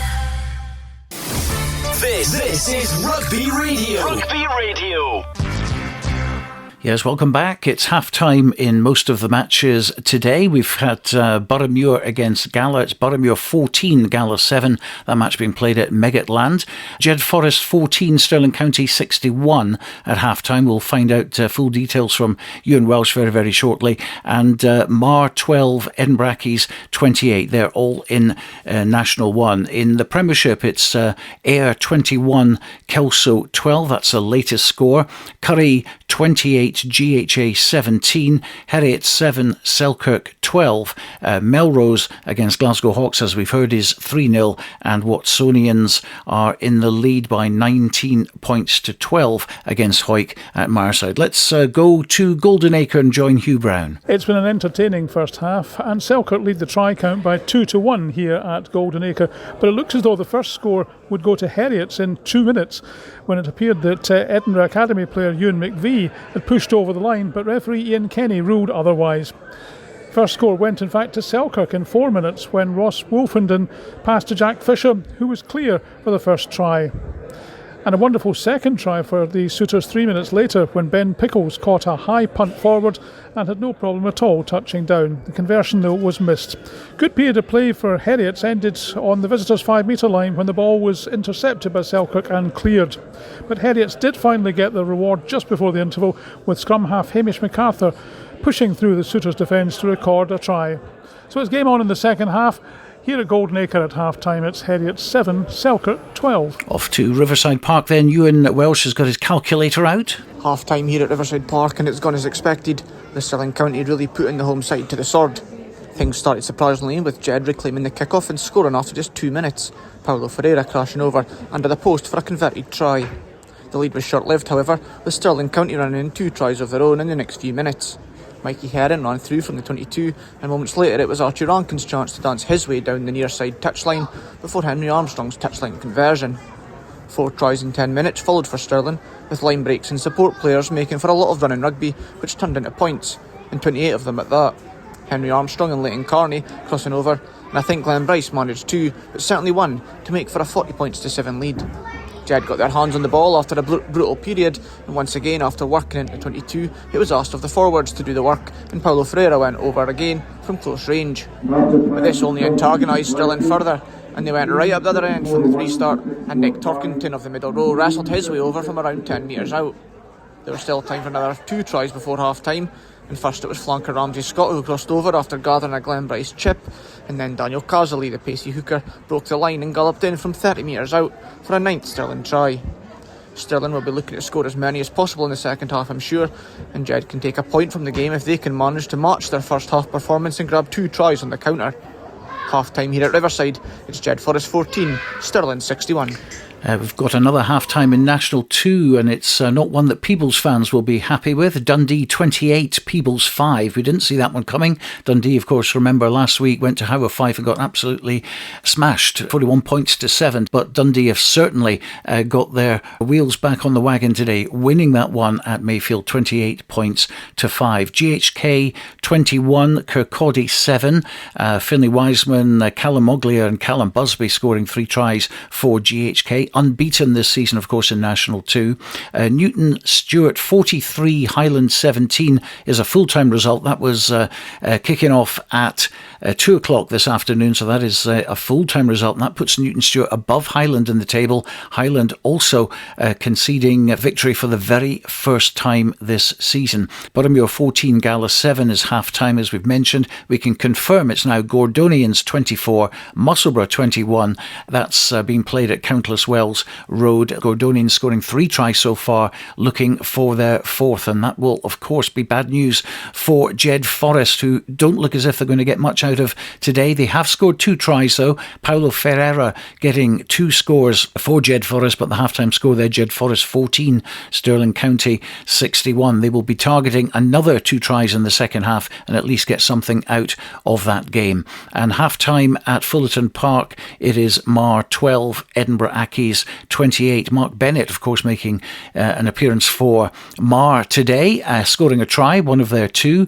Flynn Jackson scoring another one for them, but he's gone off injured, so they won't have the use of him. And obviously Mar, after coming back from 33-7 down last week to draw the match 33-33 at Glasgow Accies, will be looking for a similar comeback today. Edinburgh Accies, of course, unbeaten. Mar unbeaten in the game of the day. So it's Ayr 21, Kelso 12, Curry 28, GHA 31 at half-time at Millennium Park. High scoring fair there. Heriot 7, Selkirk 12, Melrose 3, Glasgow Hawks 0, and Watsonians in the lead against Hoyt by 19 points to 12. There's been another try at Riverside Park as well. Jed Forest 14, Stirling County 68, and they've only just kicked off in the second half. Well, let's return to the Green Yards now, have a chat with Ian Heard, and not great fare there, I understand. It's not been great, Stuart, no. A lot of huff and puff from both teams, as I said earlier on, but there's just really been nothing,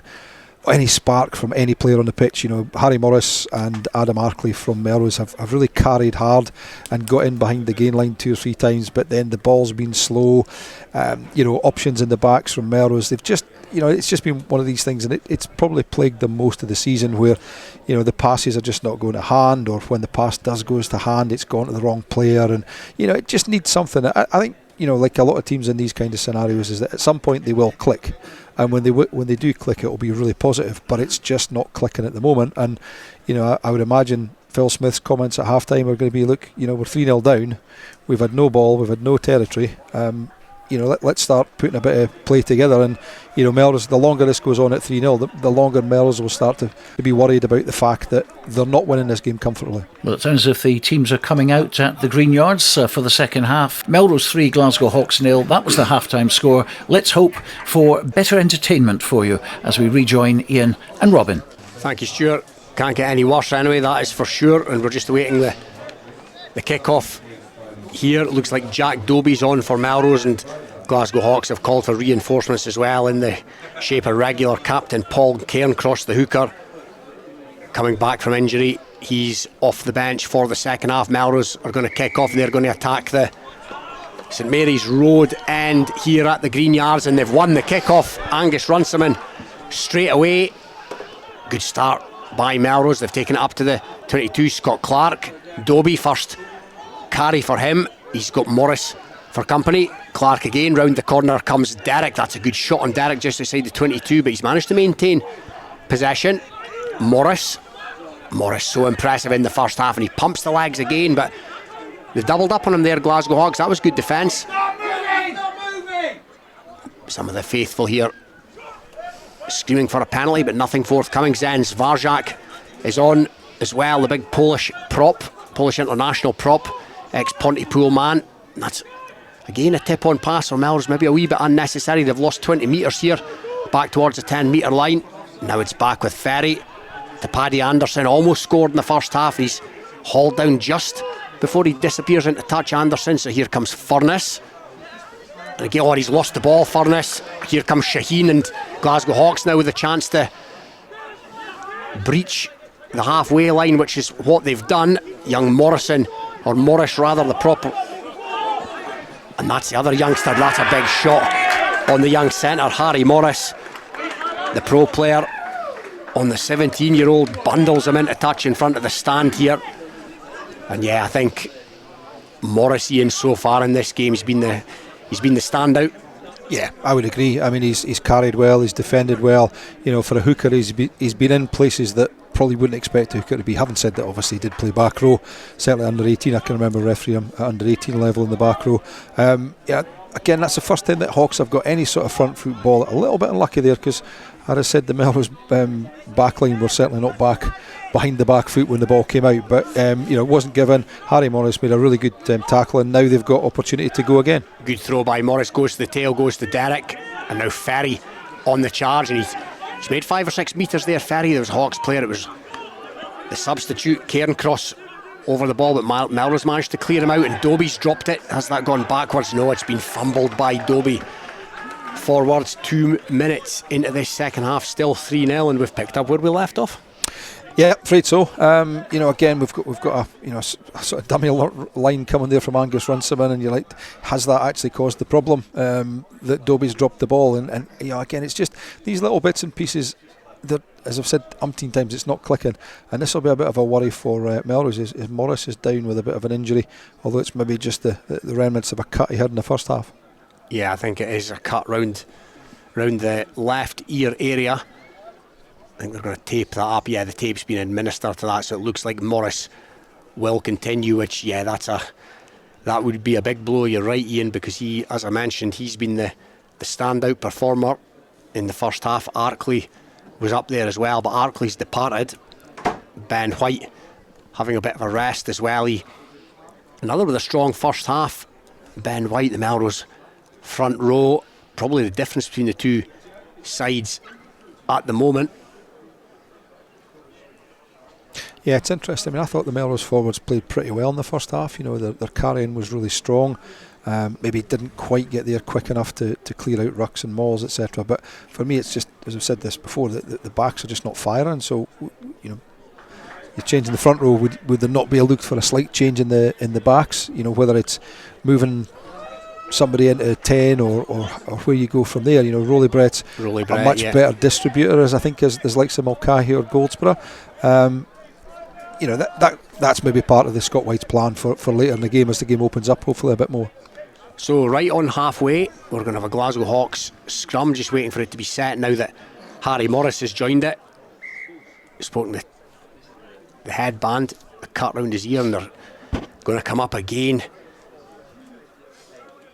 The front rows, David Young having a chat. Melrose, they've not had utter dominance, I wouldn't say, but I think they've had the slight upper hand at scrum time here. Yeah, I would think so. There's been a couple of times they've got the ball moving, although it was more moving round rather than going straight through the middle. So, whether it's just one prop's a bit more dominant than the other. But it'd be interesting. They've got two fresh props, although obviously Hawks have brought on their replacement hooker. And we're going to have to take 3 with this scrum because that one's gone to ground. And the ironic thing here, Ian, is you couldn't ask for a better afternoon for rugby. Yeah, it's the conditions are perfect. Yeah, the surface is fantastic. Although looking around, heading up towards the Eildons, heading back towards the BGH and Gala, etc., it's starting to sort of clouds are gathering. So maybe if we get a bit of rain, things will start to quicken up a bit. You never know. Again, just to reiterate, this is going to be a scrum on halfway. They eventually come together. Scott Steele, the ex-Scotland man, is going to feed this. And it's Hawks this time that have a wee bit of a shunt on. It's turned into a bit of a mess at the tail, so Steele's had to pick it up with Melrose players all over him. He's done really well there, the powerful little scrum half, and he pumps the legs and takes another metre or two. That was good play by Steele, experienced stuff from the ex-international. Morris, the prop, tries to pinch a few more inches. Back going nowhere, so Shaheen pumps the legs as well, and another metre and a half taken, but he's had the ball. Rip Shaheen, but it's came back on the Glasgow Hawks side. Now surely that was a knock on. No, the referee's determined that that's okay. That looked like a knock on from here, so right on halfway, and against a sloppy pass that's missed by Brims, and Brims has had to go back and flop on it with Melrose players all over him, and now a penalty's been awarded. And you mentioned in the first half, Ian, Melrose being the architects of their own downhaul. I'm not sure what Glasgow Hawks were doing there. That was poor play.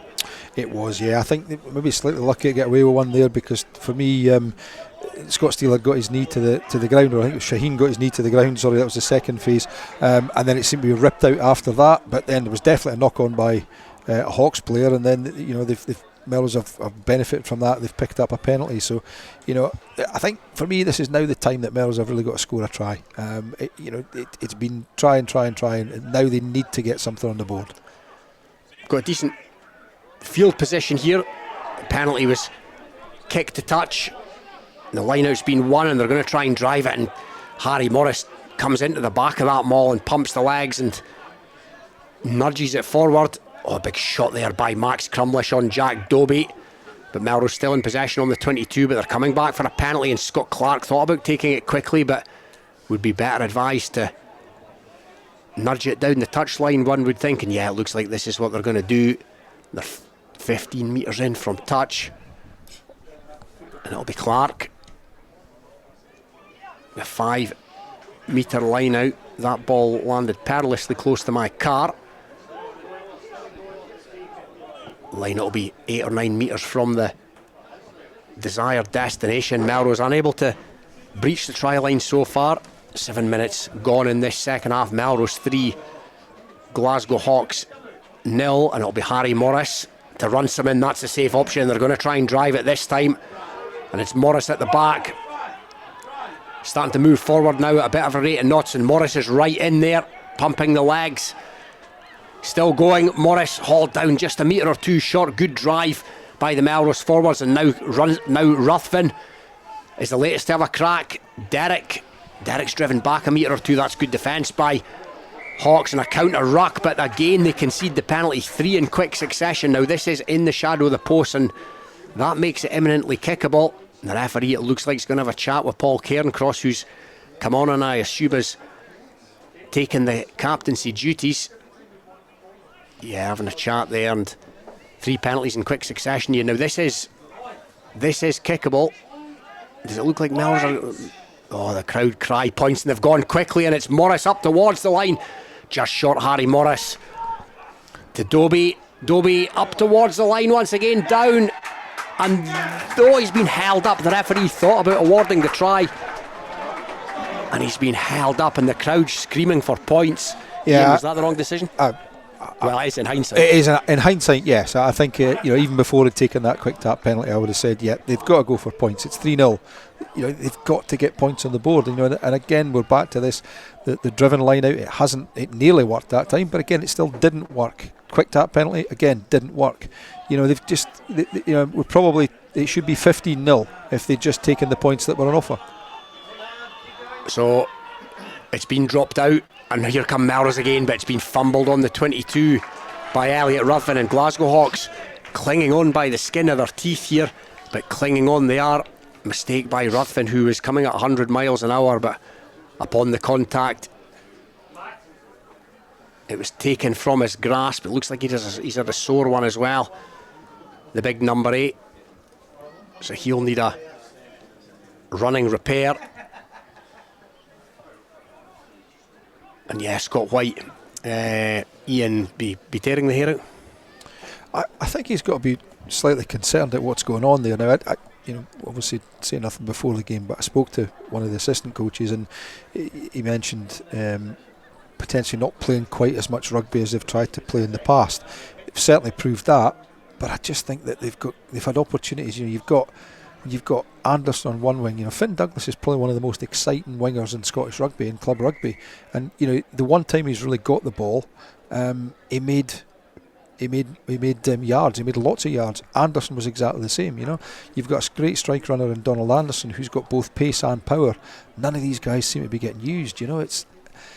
It frustrates, I think, everybody watching it, that you've got these great players playing in the backs, and they're just not getting ball. They're not getting opportunities to play rugby. Yeah, I think Scott White did admit pre-game that he thought they could take Glasgow Hawks on up front. They probably have had the slightly better of the exchanges, particularly with Harry Morris. Now Harry Morris is getting more running repairs. I think the tape has come off, so the medic's on administering more tape. Referee having a chat with the 2 front rows. Morris taped up again, good to go. So he gets in between Jack Dobie and Zen Zvarzak. Hawks, Brandon Sweet and Morris are the props, and Paul Cairncross, the regular first choice hooker, is on at half time, and he's assumed the captaincy duties as well. So Hawks scrum, penalties been awarded to Hawks. Melrose engaging too early. 12 minutes gone in the second half. It remains Melrose 3, Glasgow Hawks 0. Yeah, let's have a look at some of the other scores around the grounds at the moment in the Premiership. It's Ayr 21, Kelso 12. Don't forget the Bill McLaren Shield is up for grabs today. Ayr racing to a 21-0 lead, but 2 tries from Kelso have made this a rather interesting game. 9 points at Millbrae. It's Curry 33, GHA 31. Rhys Davis just gone over for an unconverted try, so plenty of points at Millennium Park. Heriot 7, Selkirk 24. Selkirk with their try bonus now. Jack Fisher, Ben Pickles, Callum Anderson, and now Bruce Riddle. A very rare try from him, but what an important one. A try bonus for Selkirk. Hamish MacArthur scoring for Heriots earlier on. Still Melrose 3, Glasgow Hawks 0, and Watsonians 19, Hoyk 12 is the latest. And would you believe it, Jed Forrest have got a try bonus. What an effort. Jack Taylor has just added a try to Jamie Hines' try. And of course, we had Paulo Ferreira getting a couple earlier on. So it's Jed 24, Stirling County 73. But a point for Jed Forrest. That's all they could really hope for today. And they've managed it. Jed Forrest in all sorts of bother in terms of injuries and people not available today. So that's quite something for them. Mar 12, Edinburgh Accies 28 is the latest score. Edinburgh Accies getting their try bonus, their 4th try of the match at Fullerton Park. Remember, Edinburgh Accies and Mar both unbeaten. International 2, it's Dundee 28, Peebles 5, the latest score. GHK running away with this now, 54, Kirkcaldy 14, another unbeaten team in National 2. Nothing from Howard against Falkirk as yet. Newton Stewart 43, Highland 17 is a full-time score that kicked off at 2 o'clock, and Stewmel 50, Berwick 15 is the latest score from Inverleith. Well, I'm going to go back to the Green Yards now. Any signs of a score down there? No, you can keep going through some scores. You can go down the divisions. You got any football scores you could give us? Maybe golf? Maybe a bit of cricket or something? Cricket, yeah, potentially, but no, it's still 3-0. But Melrose have just been awarded yet another penalty. A scrum indiscretion from Glasgow Hawks. See Scott Clark, that's a decent nudge by Scott Clark. Once again, it's pretty close to my car, but he sent it right down to maybe 6 or 7 metres from the Melrose, from the Glasgow Hawks line. So another brilliant attacking opportunity for the home team here. 3-0 it remains, and Harry Morris it will be to throw in. He's been pretty accurate so far at the touchline. Morris, him and Runciman have worked well, and lo and behold it goes to Runciman again, and there's a Hawks player all over that, and here comes Morris round the back with a big challenge. I think there's a penalty advantage coming here for Hawks, and Zen Svarjak now up towards the line. He's hauled down a couple of metres short, and Hawks have got a player in over that, so they're going to go back for the penalty advantage. Now what will Melrose do here? Scott Clark momentarily thinks about going quickly. They've got the option of a scrum here, and there's a yellow card for playing the man in the air at the line out. Seb Hastings is coming to the touchline for a 10-minute sit down. So Melrose now, they've had all the territory, they've had all the possession, now they've got a numerical advantage. The number 8 got to go for a scrum. No, look at I would say the smart money's on. Yeah, it has to be a scrum. You're scrumming against 7 players. You've just had a penalty in the scrum, so keep on going.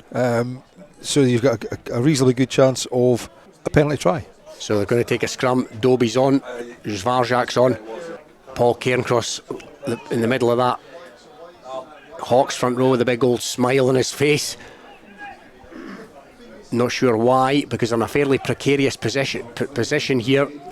Albeit they're only 3-0 adrift, let's not forget, but 8-man scrum here for Melrose against the 7 of the Hawks, so you know what's coming, and it does start to move, and Ruthven's at the back of it. Ruthven trying to control it, and it's gone loose, and it's been dived on by Scott Steele, but the penalty again has been awarded. And will the referee David Youngian will he be they're going to go for another set scrum surely here, Melrose? Yes, they are. And is he at the point where he'll be thinking about flashing a second yellow? Well, the interesting point here is if Melrose do go for this, and they did get a bit of a shove on there, it did start to go round, so Melrose have got to control this a bit better, I think. You know, they know they've got the power, they know they're up against 7 men, so they've got to control it a bit better. But actually, if it does go over, and and it's not a try by a Melrose player, and it goes to a penalty try, then there should be a yellow card. So yeah, he could finish up down to 13 men. So Melrose, they got the shunt on there, to be expected with the calibre of the front row that they have against 7 men. Clark, it will be to feed. Again, he's just moved over a channel, and again it's become a bit of a mess from a Melrose perspective. It's been picked up there, and Scott Steele in with a tackle on Ferry. That's good defence by Glasgow Hawks. It's gone to ground here, and will Hawks get the scrum? They're screaming Melrose for a penalty, but nothing coming. So Dobie goes route one. Clark to Morris. Morris towards the line, shadow of the Glasgow Hawks posts. Ruthven. Again, Ruthven takes it to deck on the 5 metre line. That's a big looping pass. Logan Carroll throws a dummy, sees a space. Don Crawford comes in looking for work into the heavy traffic, probably through boredom. Oh, and there's a big shot on there on Will Ferry. That was Crumlish. He loves a tackle, does Crumlish. He's put himself about this afternoon, but they're still in possession, Melrose. And it's Crawford again. 2 touches in a few seconds, probably more than he got in the whole of the first half. Furness with the footwork, 6 or 7 metres short here. Melrose still in possession, phase after phase.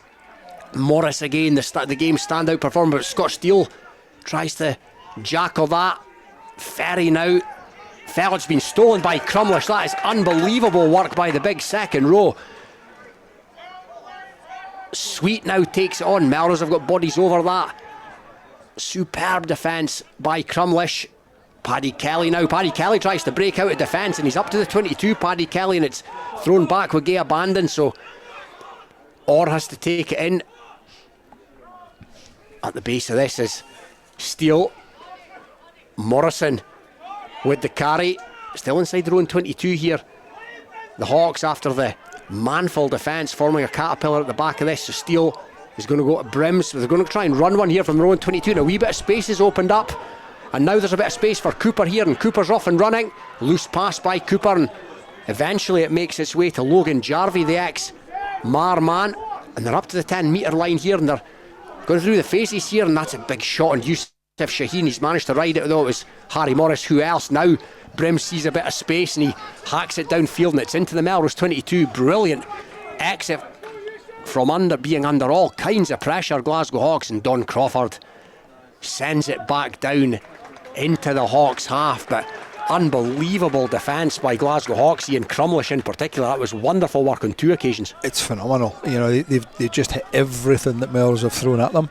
And to be fair, you know, it is a bit one-dimensional. It's the same. It's Harry Morris hitting hard. It's Jack Dobie. It's Zen Zarzak. But you know, these guys normally get a bit further, and they've been absolutely outstanding. And then what's even better was that opportunity. They took 2 or 3 chances. Paddy Kelly had a half break there, was absolutely flattened by Morris, and then actually you mentioned about popping the ball back. I don't think he had a choice because there was a Melrose player there, so he kept the ball alive for Hawks. They then identified they had an opportunity, and they, you know, a little bit unlucky with, you know, a pass that might have gone slightly differently. They could have potentially been in there and scoring, but you know, that's certainly taken a lot of pressure off it. But again, we're back to that situation, is that, you know, Melrose have had pressure on the line. The Hawks are down to 14. They've had scrums, they've had line-outs, they've had, you know, tap penalties, and they're still no better off than 3-0. And there was a great example there of the possibility that one breakout could mean that Hawks could go the distance and score a try, and it could turn the game on its head. Yeah, it's a good point well made about the fact that Melrose are a man to the good temporarily. At least they've rung a couple of changes here, Melrose. It looks like Elliot Ruthven's coming off, Heno Bow has come on, Angus Weir's come on, and Hawks now, and that's a big carry by Max Crumlish again. What a 2 or 3 minutes he's had, but it's been fumbled by Orr on halfway, so it's back in the possession of Melrose. It was Heno Bow who picked it up, and Scott Clark plays it to Zvarzak, and Zvarzak's off and running here. The finest sight in rugby is a Burley prop with open prairie, but he flung it to nobody in particular, and Liam Brims has got it back for Glasgow Hawks. That's a counter ruck in there, and there's a Melrose body flew into that. That was maybe a wee bit overly keen by Weir, who's just come on, and Orr's trying to atone for that error with a half decent carry. So it's just picked up a wee bit from a intensity and tension point of view. Crowd have got their dander up a wee bit, and that's a good box kick by the international player, Scott Steele, and it's been taken in by his half-back partner Liam Brims, and they've got it to ground here at Glasgow Hawks, and there's a counter-ruck on there by Weir. Bat Hawks now through Watt to Cooper the fullback, dancing feet by Cooper, goes one way then another, and he's eventually tackled on the Melrose 10 metre line. So Hawks now with a chance, 14-man Hawks, and again, he's driven backwards in the tackle this time, Paddy Kelly, and that's been fumbled again, but Brandon Sweet's managed to release the hands to Orr, and Orr's looking for support. He finds it back from Sweet. Now it's Paddy Kelly, they're up to the 22 here. The Hawks, Brims out the back to Watt. That's a good flat pass by Watt. It was taken on the bootstraps by Cooper, and Melrose are now have got it back, and this game has opened up all of a sudden, but it's been knocked forward by a Melrose hand, and there's a few weary looking bodies now. They'll be quite thankful of this break, and all of a sudden, Ian, we've got a game in our hands. We've got something that's more exciting. Whether it's fantastic rugby or not, I'm still debating it. But yeah, there's a bit of really good interplay there just now by the I mean, it was a sort of tight five from Hawks. You know, some good work there by Sweet, and then obviously Paddy Kelly, the centre, was involved as well. And you know, just keeping a hold of the ball, keeping the ball alive. Then they created a good opportunity, but just unfortunate that that pass went out there. It wasn't ideal. If it had gone to hand, then the next pass was potentially putting Logan Jarvie into a bit of space, which you've got a one-on-one there, but it's at least broken out of something that's a wee bit more entertaining. Again, just far too many mistakes from both teams. Too many mistakes, yeah. Latest one's a Melrose mistake. Will give Glasgow Hawks a scrum fairly central, just inside the Melrose 10 metre line, so a decent opportunity this for the Hawks. Zenj Varjak comes to the touchline, doesn't look in the best of health. Big Zen.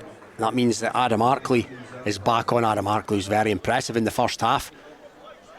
Good break there by Zenj Varjak. Looked like he got a wee bit of a nosebleed there. He doesn't make too many of them, Ian, and lost his bearings a wee bit, the big prop, as he got in the open prairie. Yeah, it's amazing how when he realised that between him and the goal line was 50 metres or 40 metres, he was looking backwards very quickly at that point. So there must be somebody in support. So yeah. It's actually a Hawks scrum. It was the Hawks player, I think it was Cooper, the fullback, made a really good job of catching that ball, and then when he was turned over, the Melrose player just happened to spill it in that contact. 15 minutes to go here at the Green. That's a strong Melrose scrum, and it's gone to deck. But Hawks have got it back there, so Brims on a wraparound, and there's a Melrose hand there, but Hawks are off and running here. Cuts in field, it's up towards the line, and they've scored very much against the run of play, and with 10 men, Glasgow Hawks are in. And the try scorer, I think it's Jarvie, and we'll get that confirmed. I think it's Jarvie, the winger. Yeah, I mean, some really good hands there by the Hawks players. Cooper in particular, he took that ball behind him, but he was able to just get that ball. And the one thing that Jarvie did that we find a lot of players don't do these is he held his depth, so it gave the opportunity that when that ball wasn't great out to Cooper, he was able to just pop that ball on, and Jarvie, because he'd held his depth, he was able to pick that. And I thought he was, he had a player on the inside, and I think he probably should have given it to him, but he did a really good job of beating him. And we've talked about this for the last 20 minutes, 25 minutes. All it took was a little bit of play from Hawks. They got a bit of a break, got a hold of the ball, down they went, and then all of a sudden, Melrose are behind. 3 points to 5, they're indeed behind. Liam Brims begins his run up. Brims, he struck it well, not an easy conversion, and he's missed the target. So the most slender of margins, it was Logan Jarvie. It was a smart finish by Jarvie, and with 26 minutes of the second half gone, we have our first try here at the Green Yards. The crowd are trying to get behind Melrose here. They've had all the possession, all the territory, all the attacking opportunities, and that's a big tackle there on the recipient of the kickoff. I think it was young Murray Waugh was hit hard there by Angus Weir. Or now for Glasgow Hawks, Scott Steele, no sign of the replacement scrum half as yet. Brims to Paddy Keller, going to try and run this one from deep again. Cooper's came into the line, he's become more involved as the second half has worn on. Melrose trying to counter drive that. Harry Morris is in there again, and it's a wee bit of space is opened up for Scott Steele in his little half break. steals another 2 or 3 metres for Glasgow Hawks, and Cairncross now. Cairncross bumps off Weir and is dragged to deck. Steele again, starting to manage this game. Scott Steele, the ex-international scrum half, how important could he be as the game wears on? That's well plucked out of the darkening Melrose sky by Mulcahy, the Aussie centre. Now Dobie with the footwork against the grain, dragged to deck by Orr, and that's been fumbled by Ferry, but it's gone backwards, says the referee David Young. So Ferry gets another nibble at it. Scott Clark has got Finn Douglas looking for work, and he tried to offload it. He still got it, Douglas, actually. He wasn't held and still running here, and he's gone to Runciman. Runciman's got Derek for company. They're into the 22 here, Melrose. Scott Clark looking to hit back straight away, and Harry Morris comes hurtling forward, and they're only 10 metres short here, Melrose. And another good run by, and it's been lost again. They got a hand in, Glasgow Hawks. Now the referee's awarded a penalty there. There was a retreating Hawks player, got a hand in, and the referee's having a chat with Angus Runciman. Paul Cairncross comes over to listen in. Offside is the call eventually. Got 11 and a half minutes to go here. The Melrose 3, Glasgow Hawks 5. Hawks try a few minutes ago by Logan Jarvie, very much against the run of play, and they're going to tap here, Melrose, and Scott Clark takes it quickly, and he goes to Harry Morris. We've seen this on a few occasions so far this afternoon. Goes to ground. Morris didn't have all that much support, and here comes Runciman on the charge. Runciman up towards the line, and it's been spilled forward, but another penalty's coming. And there's a pushing and shoving match. Runciman looks like with Murray Oliver. Now another penalty's been awarded. The card must be coming shortly, Ian. I would have thought there's been a few, certainly in the red zone, coughed up penalties wise. Yeah, I'm assuming that Runciman had got his knee to the ground there, and therefore it was calling a release. Why is he warning again? You've had a warning. He knows what the situation. We're back in this area. I think there's been an awful lot of penalties today, but again, it's been poor play by players most of the time. But I'm sorry, but this should be another yellow card at this stage. And if Melrose don't kick this, then I think I'll give up this job on a Saturday afternoon, because they're getting beat. Put yourself in the lead. You're 5-3 down. Kick this penalty, you go 6-5 up. Oh yeah, and it's a tap in as well. Yeah, absolutely. It's in the shadow of the post. Get the ball back at the other end, and then go again. That's it. With 10 minutes to go, they're surely not thinking of 4 try bonuses, but they're going to tap. It's going to be Harry Morris, as has been so often this afternoon. Morris, he's dragged down 2 or 3 metres short of the line. Scott Clark goes to Arkley. Arkley, the latest to try and pump the legs. Big Australian prop who's back on the field. Dobie, speaking of big props, he's hauled down, and they're only a few inches short here, right under the posts. Round the corner comes Morris once again. Arkley's going to have to play scrum half here. Back it goes to Weir. Weir again, good defence by Glasgow Hawks, as has been so often this afternoon. Arkley again, just shy of the line. Melrose fighting for their lives here. Ferry over towards the line, and it's came back on the Melrose side. He almost lost that, Ferry. In danger of getting held up here, Melrose. Clark screaming for his forwards to come round the corner. The danger man, Morris, is hemmed in there. It's a Clark, and that's a loose pass by Clark and picked up. But another penalty's been awarded against Glasgow Hawks, and their supporters in the commentary box today screaming for a yellow. How much longer, Ian, can this Hawks rearguard hold out? Yeah, I'm not sure what. Yeah, but they've done it, and they've kept doing it. So yeah, finally I see Scott White sent, I think it's one of his own kids on with the tee, and taking the decision away from Angus Runciman. But yeah, I'm sorry, but why is that not a yellow card? It's just not acceptable. Yeah. I mean, I'm getting message here from someone who's saying that he couldn't see who it was. There's enough bodies on there, you got to pick one.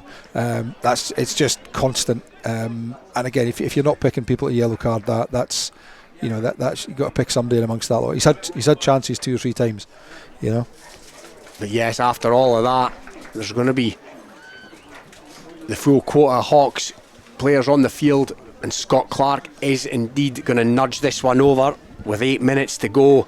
Melrose will go back in front, barring a catastrophe here, because this is an absolute tap-in for Scott Clark. Begins the run-up, and through it sails, no doubt whatsoever. So Melrose back in front, 6 points to 5. Let's just jump in with a couple of scores for you. It's Ayr 35, Kelso 12. Tim Brown and Ryan Sweeney getting the latest tries for Ayr at Millbrae. It's Curry 54, GHA 31. Ali Bain and Scott Robeson getting the latest tries. Herriot's 24, Selkirk 27. Rory Kirkpatrick has gone over for the 4th try for Herriot's. Both have try bonuses now. Just 3 points separating the teams. That was a Wolfenden penalty late on. Melrose 6, Glasgow Hawks 5 in that cracker down at the Green Yards, and Watsonians 31, Hoyk 19. Into National 1, it's Boroughmuir 14, Gala 12, Gordonians 42, Musselburgh 42, Jed Forest 24 with the try bonus, Stirling County 92 is the latest score, and it's Mar 12, Edinburgh's 35, latest score in National 1. National 2, latest we have is Dundee 28, Peebles 5, GHK 69, Kirkcaldy 14. Still nothing from Howe, Fife and Falkirk. Newton Stewart 43, Highland 17. A full-time score from the 2 o'clock kickoff. And finally, Stewart's Melville 69, Berwick 15. That is a final score. And another Melrose penalty's been awarded. They're trying to play with an advantage and kick for territory, the old kick pass, but it's drifted into touch, and so going to come back for a centre field penalty on the 10 metre line, the Glasgow Hawks 10 metre line. Now will Scott Clark fancy a crack at this? It's Melrose 6, Glasgow Hawks 5. Rolly Brett is prowling the touchline, ready to come on. No, Clark's going to send it to the touchline, so they'll have a throw in here. Melrose, as they look to try and put this one to bed. A couple of penalties for Scott Clark to Logan Jarvie's try, which wasn't converted by Liam Brims. Now this line, after a decent nudge by Clark, is going to be just inside the Glasgow Hawks 22 on the stand side. Paddy Anderson's come off for Melrose, so yeah, Rolly Brett is on. He's got a bit of class about him, Rolly Brett. Can he inject something? Melrose line out. Don't think it's going to come to Brett, this one, as they try and rumble it forward. And once again, that man Harry Morris is at the base of it, and he's pumping those tree trunk legs, and they're 5 metres short now. Melrose, this is moving forward with a bit ahead of steam. He's got control of it. Morris is up towards the line, over the line, and a try has been awarded. Pretty sure it's Harry Morris at the base of it. Yeah, Harry Morris looks to be getting the plaudits. There's some pushing and shoving in there, but yeah, Harry Morris. Cometh the hour, cometh the man. 4 minutes to go, and Harry Morris has come up with a try to take it to 11 points to 5. And as we await this conversion, Ian, the Rugby Radio Man of the Match, sponsored by Oak and Black, there's one player on this field as far as I'm concerned. Absolutely. By an absolute country mile. This will be the easiest Man of the Match you need to award this season. Yeah, there's no doubt about that. It has to be Harry Morris. I mean, yeah, he's just scored a try, which is, to be fair, it's the first time that they've actually got a drive going forward. So I think Hawks might be tiring a little bit, but also he's done everything in the game so far, apart from kick conversions. You know, he's had, when he's had ball in hand, he's run, he's broken tackles time and time again, and also when he's been putting in the tackles himself, he's just absolutely smashed people back in the tackle on a regular basis. And that conversion there by Scott Clark's very important, as it takes Hawks away from that bonus point. Does, yeah. So, you know, if Melrose can get the 4 points here, that potentially puts them up to the middle of the table, and you know, it confines Hawks, which, to be fair, you know, in the performance, they probably don't deserve a bonus point, because they've done absolutely nothing in the game apart from defend. So yeah, but still got 2 or 3 minutes left that they might sneak something. They might indeed, and so Brims is kicked off, and he's going to give his forwards a chance, or his runners a chance, and a silly penalty's been awarded against Glasgow Hawks. They played the recipient of the kick-off, Declan Mulcahy, in the air. It wasn't that blatant, I wouldn't say, but the penalties have mounted up against Glasgow Hawks in this second half. And the ex-referee to my left, Iain Heard, was making the international hand gesture of the card. He believes, you believe, Ian, that should have been the card on that occasion. You know, on its own offence, it's not particularly worthy of it. Yeah. But, you know, that's the 11th penalty that Glasgow Hawks have conceded in the second half, after conceding something like 7 in the first half. You know, Melrose have conceded 7, which is not great either. I mean, you know, a game with 28 but 30 odd penalties, it's an 25 penalties, an awful lot of penalties. Been kicked to touch the penalty, and the throw-in's been taken by Harry Morris. It looks like he's going to go the full 80, and like the recent try, they're rumbling this forward here up towards the 22, and it's broken. He's splintered, Morris, and there's a fight happening off the ball. Morris again makes the headway, and Rolly Brett has a crack. Finally, Melrose have hit their straps in this game. It's going to be a 4-point win rather than a 5-point. The 5 points they might have hoped for at the start of this. Clark, they're into 22 here, Melrose. And again, the big forwards, Arkley with the carry. Brett to Carl, to Finn Douglas. Finn Douglas, another massive tackle there by Crumlish. For me, he's been Glasgow Hawks' best performer. Strong in defence. And Morris again. Morris bounces off one challenge, bounces off another. Hauled down 2 metres short, so finally Melrose stringing some stuff together. Arkley trundles it round the side of that ruck. It's going to come back to Clark. Dobie up towards the line, just short. Jack Dobie. Clark again at the base to the number 8. Actually, it's the blindside flanker, Will Ferry. Clark, and it's been fumbled there by Weir. Did that go backwards? No, it's been knocked on by Melrose. So it's going to be a Glasgow Hawks scrum 5 metres from their own line. There's some tired looking bodies out there now. There are about 30 seconds to go. By my watch, it's Melrose 13, Glasgow Hawks 5. Somebody receiving some running repairs in there. It's one of the Melrose forwards. I think it might be Ferry, who's going to have to, he's going the full 80 this afternoon. Will Ferry. Sam Derrick's doing the full 80 as well, as is Harry Morris. He had a couple of opportunities again, Ian, there that were all of his own making. Yeah, I mean, he's so powerful. You know, he's making 4 or 5 metres there in that contact. Then he's getting the ball back quickly. And to be fair, Melrose actually they created a really good opportunity there. Unfortunately, I think it was Weir that knocked the ball on. Again, it's just that little error that, you know, when the team are playing well, when they're winning games, that ball goes to hands and they're scoring. So, you know, I think they'll just want to put the absolute shove on Hawks here, keep them down in this area, and just basically, you know, close the game out. And it looks like young Campbell Scott's going to come on for Harry Morris, is it? So yeah, the sub hooker Campbell Scott is coming on. It looks like it could be Ferry that's going off rather, or is it Ferry or Derrick?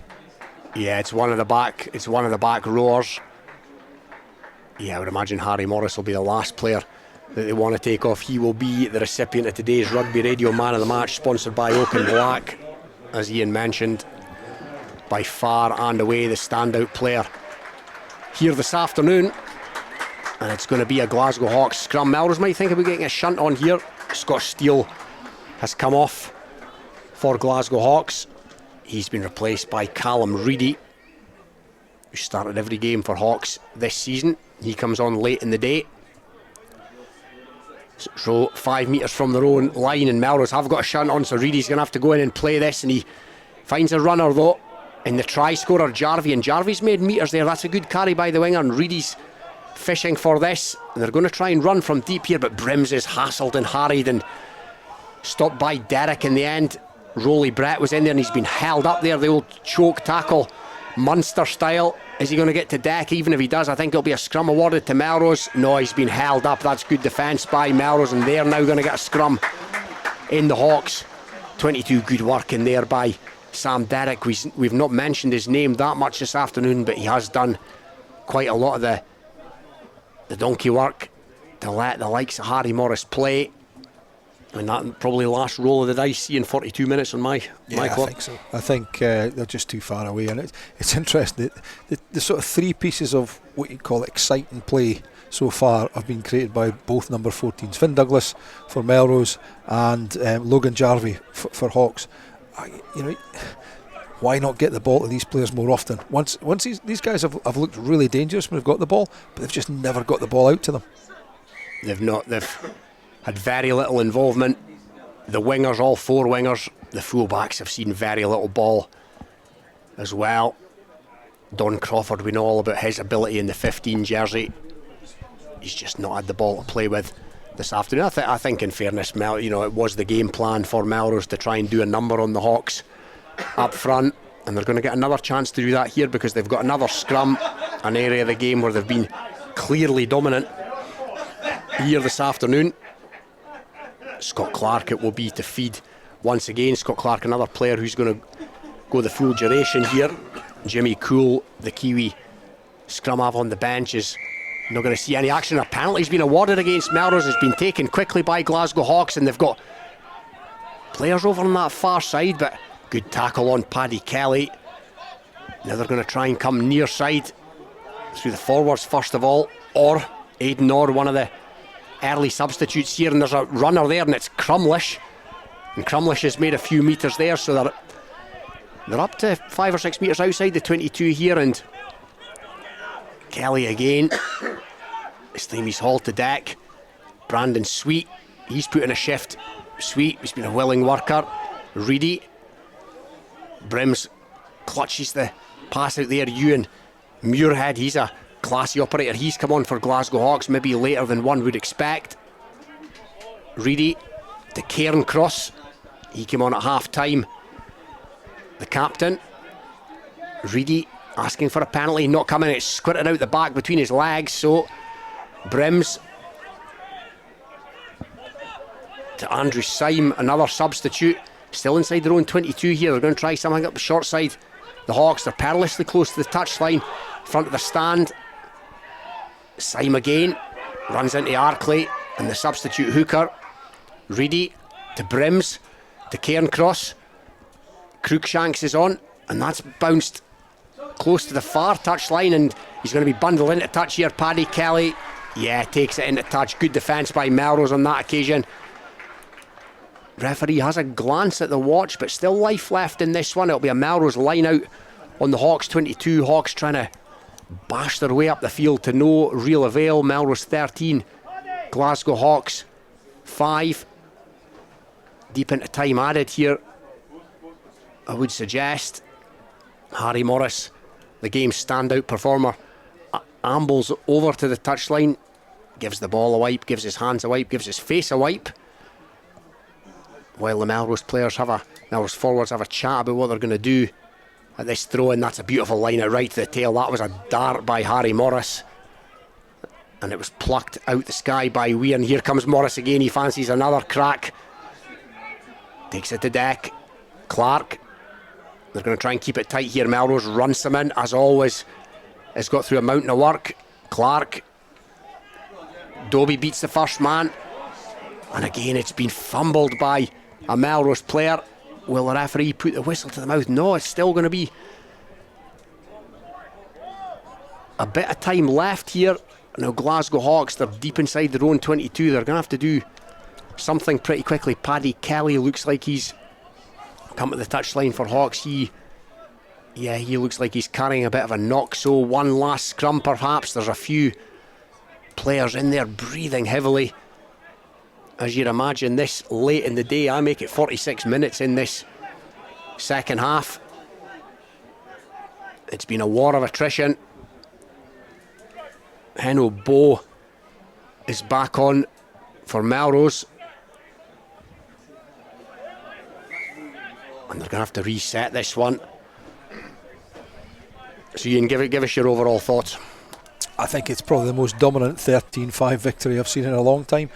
Melrose have been far the better side. They've been on top in all aspects of the game. They just haven't sparked. Unfortunately, with the amount of possession and territory they've had, you would like to think with the backs that they've got that they would win this game comfortably. But actually, they just haven't sparked in any way, shape or form. Made too many mistakes, too many wrong options. But at the end of the day, they're going to go out of this, unless there's some miracle play with Hawks, and with this being the last play of the game, they're going to go out of this with 4 points. Hawks get nothing. They'll climb up the table. Hawks will drop down the table, and it's job done. But I can't see them being particularly happy about it. And a wee bit of space is opening up in front of Muirhead now. Can Melrose get a player back? It's a scrag tackle by Logan Carroll, but they're up into the Melrose half here, Glasgow Hawks. It was a brilliant break by Muirhead, the substitute, and Brims. It's gone out there to Cruikshanks, who's on, and Cruikshanks tries the kick pass. I'm not sure that was the right option, and it's been taken in there by Mulcahy. Now will Mulcahy just send it to the touchline? Maybe the wrong option there by Hawks when they've been better served keeping possession. It's not Mulcahy who sends it to the touchline, it's Angus Runciman, and the full time whistle has gone in this war of attrition at the Green Yards. Melrose are going to leave with the spoils. They have been the better team on the day. They've had all the possession, all the territory. There's some weary bodies have sunk to their knees out there, Ian, and yet Melrose will take the win. They would have taken any win, but let's be honest, it's not been a classic. No, and I think, as you said before, they'll take any win today, but I think if they'd won 13-5 and it had been an even game and there'd have been chances on both sides, I think they'd have been quite happy. At 13-5, I think they're going to be happy because it's points, and Glasgow Hawks don't get anything back. I can't say we can be overly happy with what was put on there today, because Melrose had so many chances, they had so much dominance up front, they had so much dominance in the backs, and they just couldn't string enough passes together, enough phases of play together. They kept going for the catch and drive, and actually, they could potentially have been 12, 15 points clearer with kicking penalties, which would then have put Hawks onto the, having to run from deep and score tries, and might have created more opportunities for Melrose. But at the end of the day, they've got to be satisfied on the back of 6 defeats to win this game today. It puts them back up the table, and at the end of the day, that's what it's all about. It's about staying in the division for Melrose this season. Well, this will give them a leg up. It'll boost them up the table. They've won here this afternoon. Harry Morris try, a couple of penalties by Scott Clark, a conversion by Scott Clark, countered by Logan Jarvis try for Glasgow Hawks, but it's finished here at the Green Yards. Melrose 13, Glasgow Hawks 5. We'll get some reaction, including from Harry Morris, who is the Rugby Radio Man of the Match, sponsored by Oak and Black, and also some reaction from Glasgow Hawks as well. That's coming up shortly. Full time at Myerside. It's Watsonians against Heriots, and we can join the offside lines. David Barnes. Watsonians eventually emerged 31-26 victors over Hawick in a tight and entertaining contest. Watsonians took an early lead through a try from Donald Vos, and they were never behind. They scored further tries during the first hour from Dom Coetzer, Andy McLean and Harry Jackman, but Hawick hung in there with tries from Sean Muir, Conor McLeod and Gareth Welsh. That third try from Welsh on the hour mark meant it was 24-19 going into the final quarter, and it was really game on. It looked like Watsonians made it safe when Boyd Cooper scored from a rolling line-out maul 5 minutes later, but again Hawick battled back into the match, and when Andrew Mitchell went over with 6 minutes to go, it brought it back to a 5-point game. It secured a losing bonus point and the 4-try bonus point for Hawick, which was the least they deserved from a really tough afternoon graft up in the capital. Thank you very much indeed to David Barnes there. Let's move to Golden Acre. It was Heriots against Selkirk. Watching this one for us, Hugh Brown. Well, this was a fantastic game of rugby, but you have to say Selkirk threw it away. They led by 5 points at half-time, and it took them just 5 minutes to increase that lead following a series of swinging inch-perfect passes, which eventually Callum Anderson on the far side touched down for try number 3. And the visitors secured the bonus point with a pushover try by Bruce Riddle, converted by Ross Wolfenden, 24-7 at that point. But Heriots scored the try of the game on 61 minutes when Thomas Glendinning intercepted an attempted clearance and ran unchallenged to reduce the gap to 12 points. And it was down to 5 when the Nails saw light through a leaky Selkirk defence for the substitute Ross Brown to score. Then the ref awarded a penalty, which Ross Wolfenden popped over the sticks from just behind the 22-metre line to make it 27-19. But amazingly, Heriots got their bonus point with a try number 4 awarded to skipper Rory Kirkpatrick. Just 5 points in it then, and drama continued because Ross Brown, the substitute, forced his way over the try line to put Heriots in front for the first time with just a couple of minutes to play, and in fact that was the final score. So, Heriot's unbeaten run continues with another victory this afternoon, hard fought against a plucky Selkirk side. Full time here at Goldnacre was Heriot's 31, Selkirk 27. Last we heard from Millbrae, it was Ayr 42, Kelso 19. Jamie Drummond getting the latest score, 3 tries for Kelso. Still waiting on the final whistle to go in that one. But how about this for a result? Extraordinary at Millennium Park. Curry 61, GHA 43. Imagine going to Millennium Park, scoring 43 points, but coming out on the losing side and just getting 1 point. But that's what's happened today. Curry 61, GHA 43, a big backlash from Hoyk's win over Curry last weekend. Melrose 13, Glasgow Hawks 5 was our commentary game. We'll return there very, very shortly to get some reaction on that one. And Watsonians 31, Hoyk 26. Those are the Premiership scorelines. International 1, and it's ended Boroughmuir 14, Gala 12. So a useful point for Gala on the road at Megatland. A pretty close one there. Gordonians 42, Musselburgh 47. For a while it was 42 apiece, but Gordonians getting 2 valuable points at the bottom of the table. Jed Forest 24, Stirling County 104, and I think we can go now to Ewan Welsh. She's at Riverside Park. Well, I mentioned at half time that whilst the result was already decided, there was still a chance for Jed to take a bonus point if they managed another 2 tries in the second period. It was never going to be easy coming out the tunnel with Stirling already on 61 points, but it was surprisingly honours even in the opening 20 of the second half. Rudy Hart and Archie Rankin running tries to extend the visitors' lead, but then a manic few minutes saw Jamie Hind and then Jack Taylor crash over the try line to take Jed Forest's total to 24, and the all-important 4 tries to secure an important point in the league table. A Henry Armstrong try for Stirling meant they only needed 3 converted tries in 15 minutes to break the 100-point mark. But not looking to concede easily, an impressive defensive effort from the Borderers meant there was a significant period with no scores, and Stirling began to look frustrated. Stirling, however, kept plugging away, and 4 tries came in the final 7 minutes, taking the final score to resounding 104 points to 24. A fine 5 points on the league table for Stirling County, whilst Jed will hurt at conceding so many, but how important might that try bonus point be later in the season?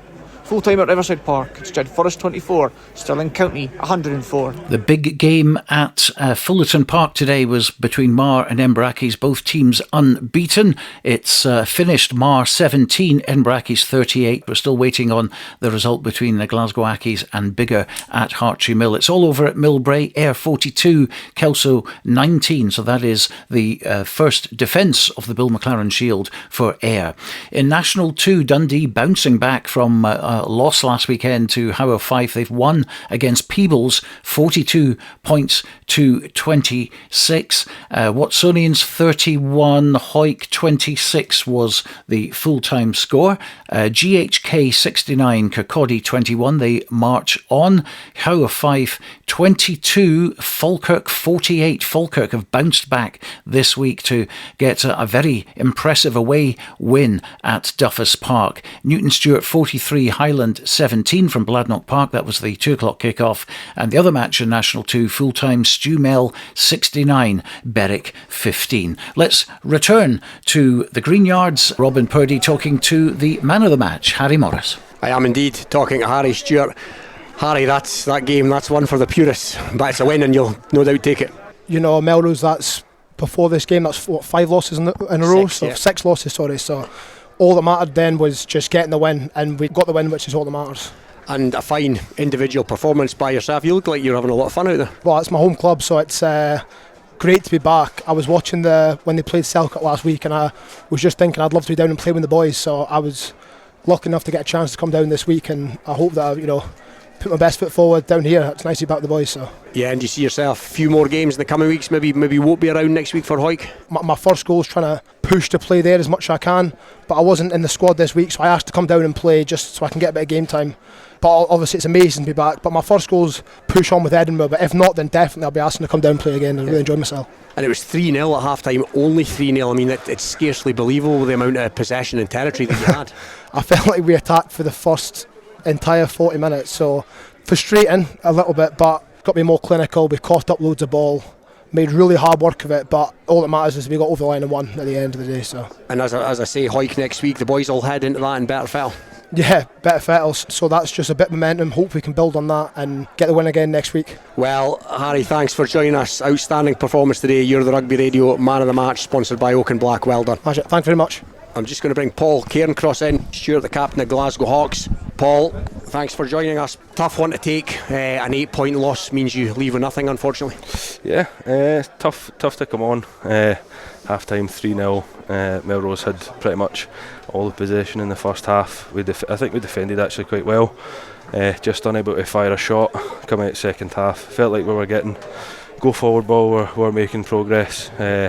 Went up, and then a few decisions, go against you. We don't kill the momentum, and then we end up 8 points loss. And the penalties did seem to rack up in the second half. Discipline not quite on point today. Yeah, it's hard as well. You've got a 4G surface that Melrose are used to playing on. It's fast, and if you can't slow the ball down in the tackle or breakdowns, then it's going to be too fast. Penalties creep in. You really need to kind of stomp them out as early as possible. And you mentioned you soaked up an awful lot of pressure. You must be pretty pleased with how the boys stuck to the task defensively. Yeah, it's tough watching on the sideline. First half, and the boys are just putting their bodies on the line defending. Felt like we would get kind of out our own 22, maybe a silly error or a good Melrose play, and then we're straight back down inside our own 22 under the cosh again. Second half, I feel like we played open. We weren't under the pump for as long, but in those long periods where the penalties are high, we're getting battered back and it's kicked to the corner and maul. We just have to be a bit smarter where we're conceding penalties. And Heriots next up, they got a late win today against Selkirk, so it's not getting any easier. No, it is not. Find ourselves in a position where we need to look at ourselves and figure out what's going wrong, and we need to nip it in the bud as soon as possible. Well, we wish you well for that, much. Paul. Thanks for fronting up. Yeah, cheers. Thank you very much. Paul Cairncross and also Harry Morris being interviewed by Robin Purdie after that interesting game, let's say, down at Melrose. But the important stat for Melrose is they finally got that monkey off the back and they've got that win. Big scores I mentioned at Millennium Park today. Curry against GHA 61-43, and we can actually go to Lewis Stewart now, who was there for us. Curry have just run out winners in a high-scoring match against GHA, eventually coming out on top. That's 9-7 in a game that never stopped thrilling from one end to the other. GHA actually went in at half-time after Struan White claimed a couple of tries with one each for Nicky Thompson, Andrew Gowdy and Rory Campbell. Curry had replied through Alex Harley, Sam Cardosi, Cody McGovern and Archie Fletcher. But Curry then ran away with it in the early part of the second half with further scores from Cardosi, Ali Bain, Scott Robeson and Fraser Sayers, putting them well in charge before a couple of late consolations from Lloyd Moncrief and Jamie Henderson gave GHA something that they could hold on to. An absolute thriller of the game, all action, lots of passing, lots of offloading, but nevertheless it was Curry who came out on top. Thank you to Lewis on that one. The table as it stands at the moment, unofficial, but let's have a look at it. It was Ayr 35 points at the top, Curry in second place 32. Watsonians move into third position now on 27. GHA just getting the 1 point for their efforts today. They are on 25 points, and Heriots, of course, that vital victory for them takes them into the 20s. They're in fifth place on 22. Selkirk 16. It's Melrose 15. It's Hawick 14. Kelso 13. And Glasgow Hawks now at the bottom with 12 points. Let's go back to Golden Acre now. Ross Wolfenden from Selkirk talking to Hugh Brown. Ross, you must be pretty disappointed to have lost that game, and it has to be said, with 20 minutes to go, you looked as though you had it in the bag. Yeah, really started the first half really well, came out flying, got our attack shape going, then had to weather a bit of a storm, but I thought the defence sets were brilliant, keeping them out, and then managing our game pretty well with our exits, getting them up the field, off the park, so they can't play off that. So I thought first half we managed it really well, and then second half again, just obviously they're going to run it a bit more when they're chasing the game, and discipline probably let them in, and off the back of that they obviously scored. So yeah, bitterly disappointed at the end just to lose it, especially with a big lead going into the second half. They did seem to step up a gear in the final quarter of the match and ended up scoring more points than you, which won them the game. Yeah. Obviously, that's partly us and them. Like, I feel like they obviously did step up, but obviously we let them back into the game, which ideally we don't need to be doing that. Like, really need to be closing out these games. This discipline needs to be spot on and don't give them any easy ins. So yeah, just disappointing at the end for them to clinch it. Yeah, I mean, you're an Edinburgh Academy player. What does it mean for you to play in the Premiership for a team like Selkirk? No, it's good. Like, really enjoy it. Like, obviously getting game time most weeks, just getting out here playing, and then obviously the lads have been brilliant as well. Like, coming in, integrating you into the team, and you really feel like you're part of the team throughout the season when you only do come in sometimes. But no, yeah, it's been really good. The lads have been really good, and good atmosphere. Now, of course, your parent club is Peebles. We're not doing so well, let's say this season, but it's a different level, obviously, in the Premiership.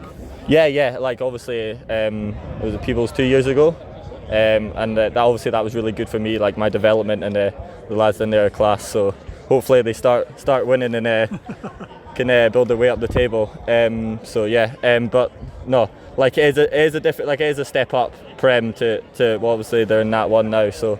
You do definitely feel like pace of play, and probably again like just that, like punishing you for your mistakes. Like, you might not get as much, but like here, discipline, one pen, they've kicked into the corner and they can maul off it. So yeah, you can get punished really easily. What are your ambitions then in rugby then, Ross? Because obviously we've heard Ben Salmon's away to play for Scotland GB Sevens. Would you like to do that kind of thing? I'd like to play anything, to be fair. Like, just like grow as a player, like grow my skills, and really just develop wherever that takes me. Like, looking at Scotland 20s this year for me individually, and then obviously Edinburgh. Like, see if I can get contract off the back of that. So just building my skills and see where it takes me. Yeah. We wish you all the best. Hard lines today. It was a good game for the fans to watch. Thank you very much. And he also spoke to Rory Kirkpatrick. Rory, how did you manage to win that game? You looked so you were down and out with 20 minutes left. Bench had a massive impact in the game. We had 5-2 split on the bench, so forwards came on, brought a lot of energy. Finally, I think we kind of took it about 60 minutes, but we really started playing our structure in that last 60. Much better connection between our forwards and backs, getting involved out the back, playing wide to wide, stretching their defence and just like keeping the ball. I think first hour or so it was just play a few good phases and then try and force that pass and let them off the hook. So it was just final 20. I think we just really looked after the ball much better, build the phases, and I think they were showing a bit of fatigue, which always helped as well, getting in behind them. You're stand-in captain today because obviously Rory isn't here. Was there a lot of pressure on your shoulders? A bit, but you've got a lot of experienced guys in the squad. You've got Jason Hill, Stuart Cessford. Obviously it's a young backline, but they're kind of building really nicely as well. So obviously there's a bit of pressure when you're taking over from Leash, who's done the job very well for a long time. But the group around Edo, Hards, really helped kind of give me the faith that I was the right man for the job, and just I'm not a bit nervy out there doing it, but really glad to get the win at the end of it on my first role as captain. So yeah. Means 4 wins and a draw in your last 5 matches, and at one stage, early doors, you were bottom of the Premiership. Yeah. Look, we had a really tough start at Melrose. That was just a bit of a blip as a result, and then second game Ayr, we know how good they are. So I think a few guys came back, a few guys missed a bit of pre-season, so it took a bit of time to get into that. A few other guys coming back from injuries and stuff. So just really building. I think today that shows that last 20 minutes. I think early in the season boys' heads would have gone down and we just wouldn't have backed ourselves to get out of that hole, but I think it shows that we're really building something, that the fact that we even 24/7 we all under the post, I think we all believed we could still come back, and that just a testament to kind of the form we're kind of picking up, the rugby we're starting to play, and just building something really nice, I think. Your dad Ronnie was awarded a retrospective cap a couple of years ago by the SRU for playing in Canada in 1991, I think it was. What are your ambitions in rugby? I think I'm getting a bit old to be thinking anything more than just playing for Heriots, but you look, I'm just loving playing for Heriots at the minute. Obviously there's just trying to stay in the team, to be honest. At the minute I had a good first season with Super 6 boys coming down last year. Obviously I never played Super 6, so that was a big step up for me coming into that environment. So the last season was just trying to kind of get myself settled in the team, and now feeling a little bit more established, taking on a bit more of a leadership role, just kind of, because as I say, we've got a very young squad, so me at 23, kind of scary, but I'm almost middle-aged in this squad, which is shows the average age. So just trying to keep playing well for Heriots and just see what comes from that. Nothing, no huge ambitions, no retrospective caps, I don't think, or anything like that. Well, congratulations on a really hard-fought win today. You deserved it. It actually means that you and Selkirk are on the same number of points in the Premiership. There we go. Yeah, perfect. We've got one more game till there's a bit of a break over November. I don't know, I've not looked at other results today, but really targeting to try and get in that top 4 before, obviously it's dependent on other results, but if we can get as close as we can to that playoff spot before we have a month off for November, I think that would leave us in a really good spot considering where we started at the start of the season. Thanks for talking to me, Rory. Thank Thank you very much. Cheers. Well, Rory Kirkpatrick talking to Hugh Brown at Golden Acre there, getting a big win there. The closing headlines then, it was 5 home wins in the Premiership: Ayr, Currie, Heriots, Melrose and Watsonians. In National 1, still waiting for the bigger Glasgow Accies result, but a win for Boroughmuir, Musselburgh, Stirling County and Edinburgh Accies in National 1. National 2, Dundee and GHK, and also Falkirk, Newton Stewart and Stumel getting the wins in National 2. Full results and tables will be up at rugbyradio.co.uk and bordersrugby.net as soon as possible. My thanks to the team today: Robin Purdie, Iain Heard, Barbara Shield, Hugh Brown, Kelly Riddle, Rebecca Lindsay, Ewan Welsh, David Barnes, Lewis Stewart and Colin Black. Borders Rugby TV highlights of Melrose against Glasgow Hawks will be online tomorrow at our website at bordersrugby.net and on ITV News on Monday at 6:15 if we can find some. Don't forget our Scottish Club Rugby Roundup podcast. That will be available later on this evening at our social media channels and wherever you get your podcasts from, with more reaction from players and coaches. But for now, from me and the team, a very good night.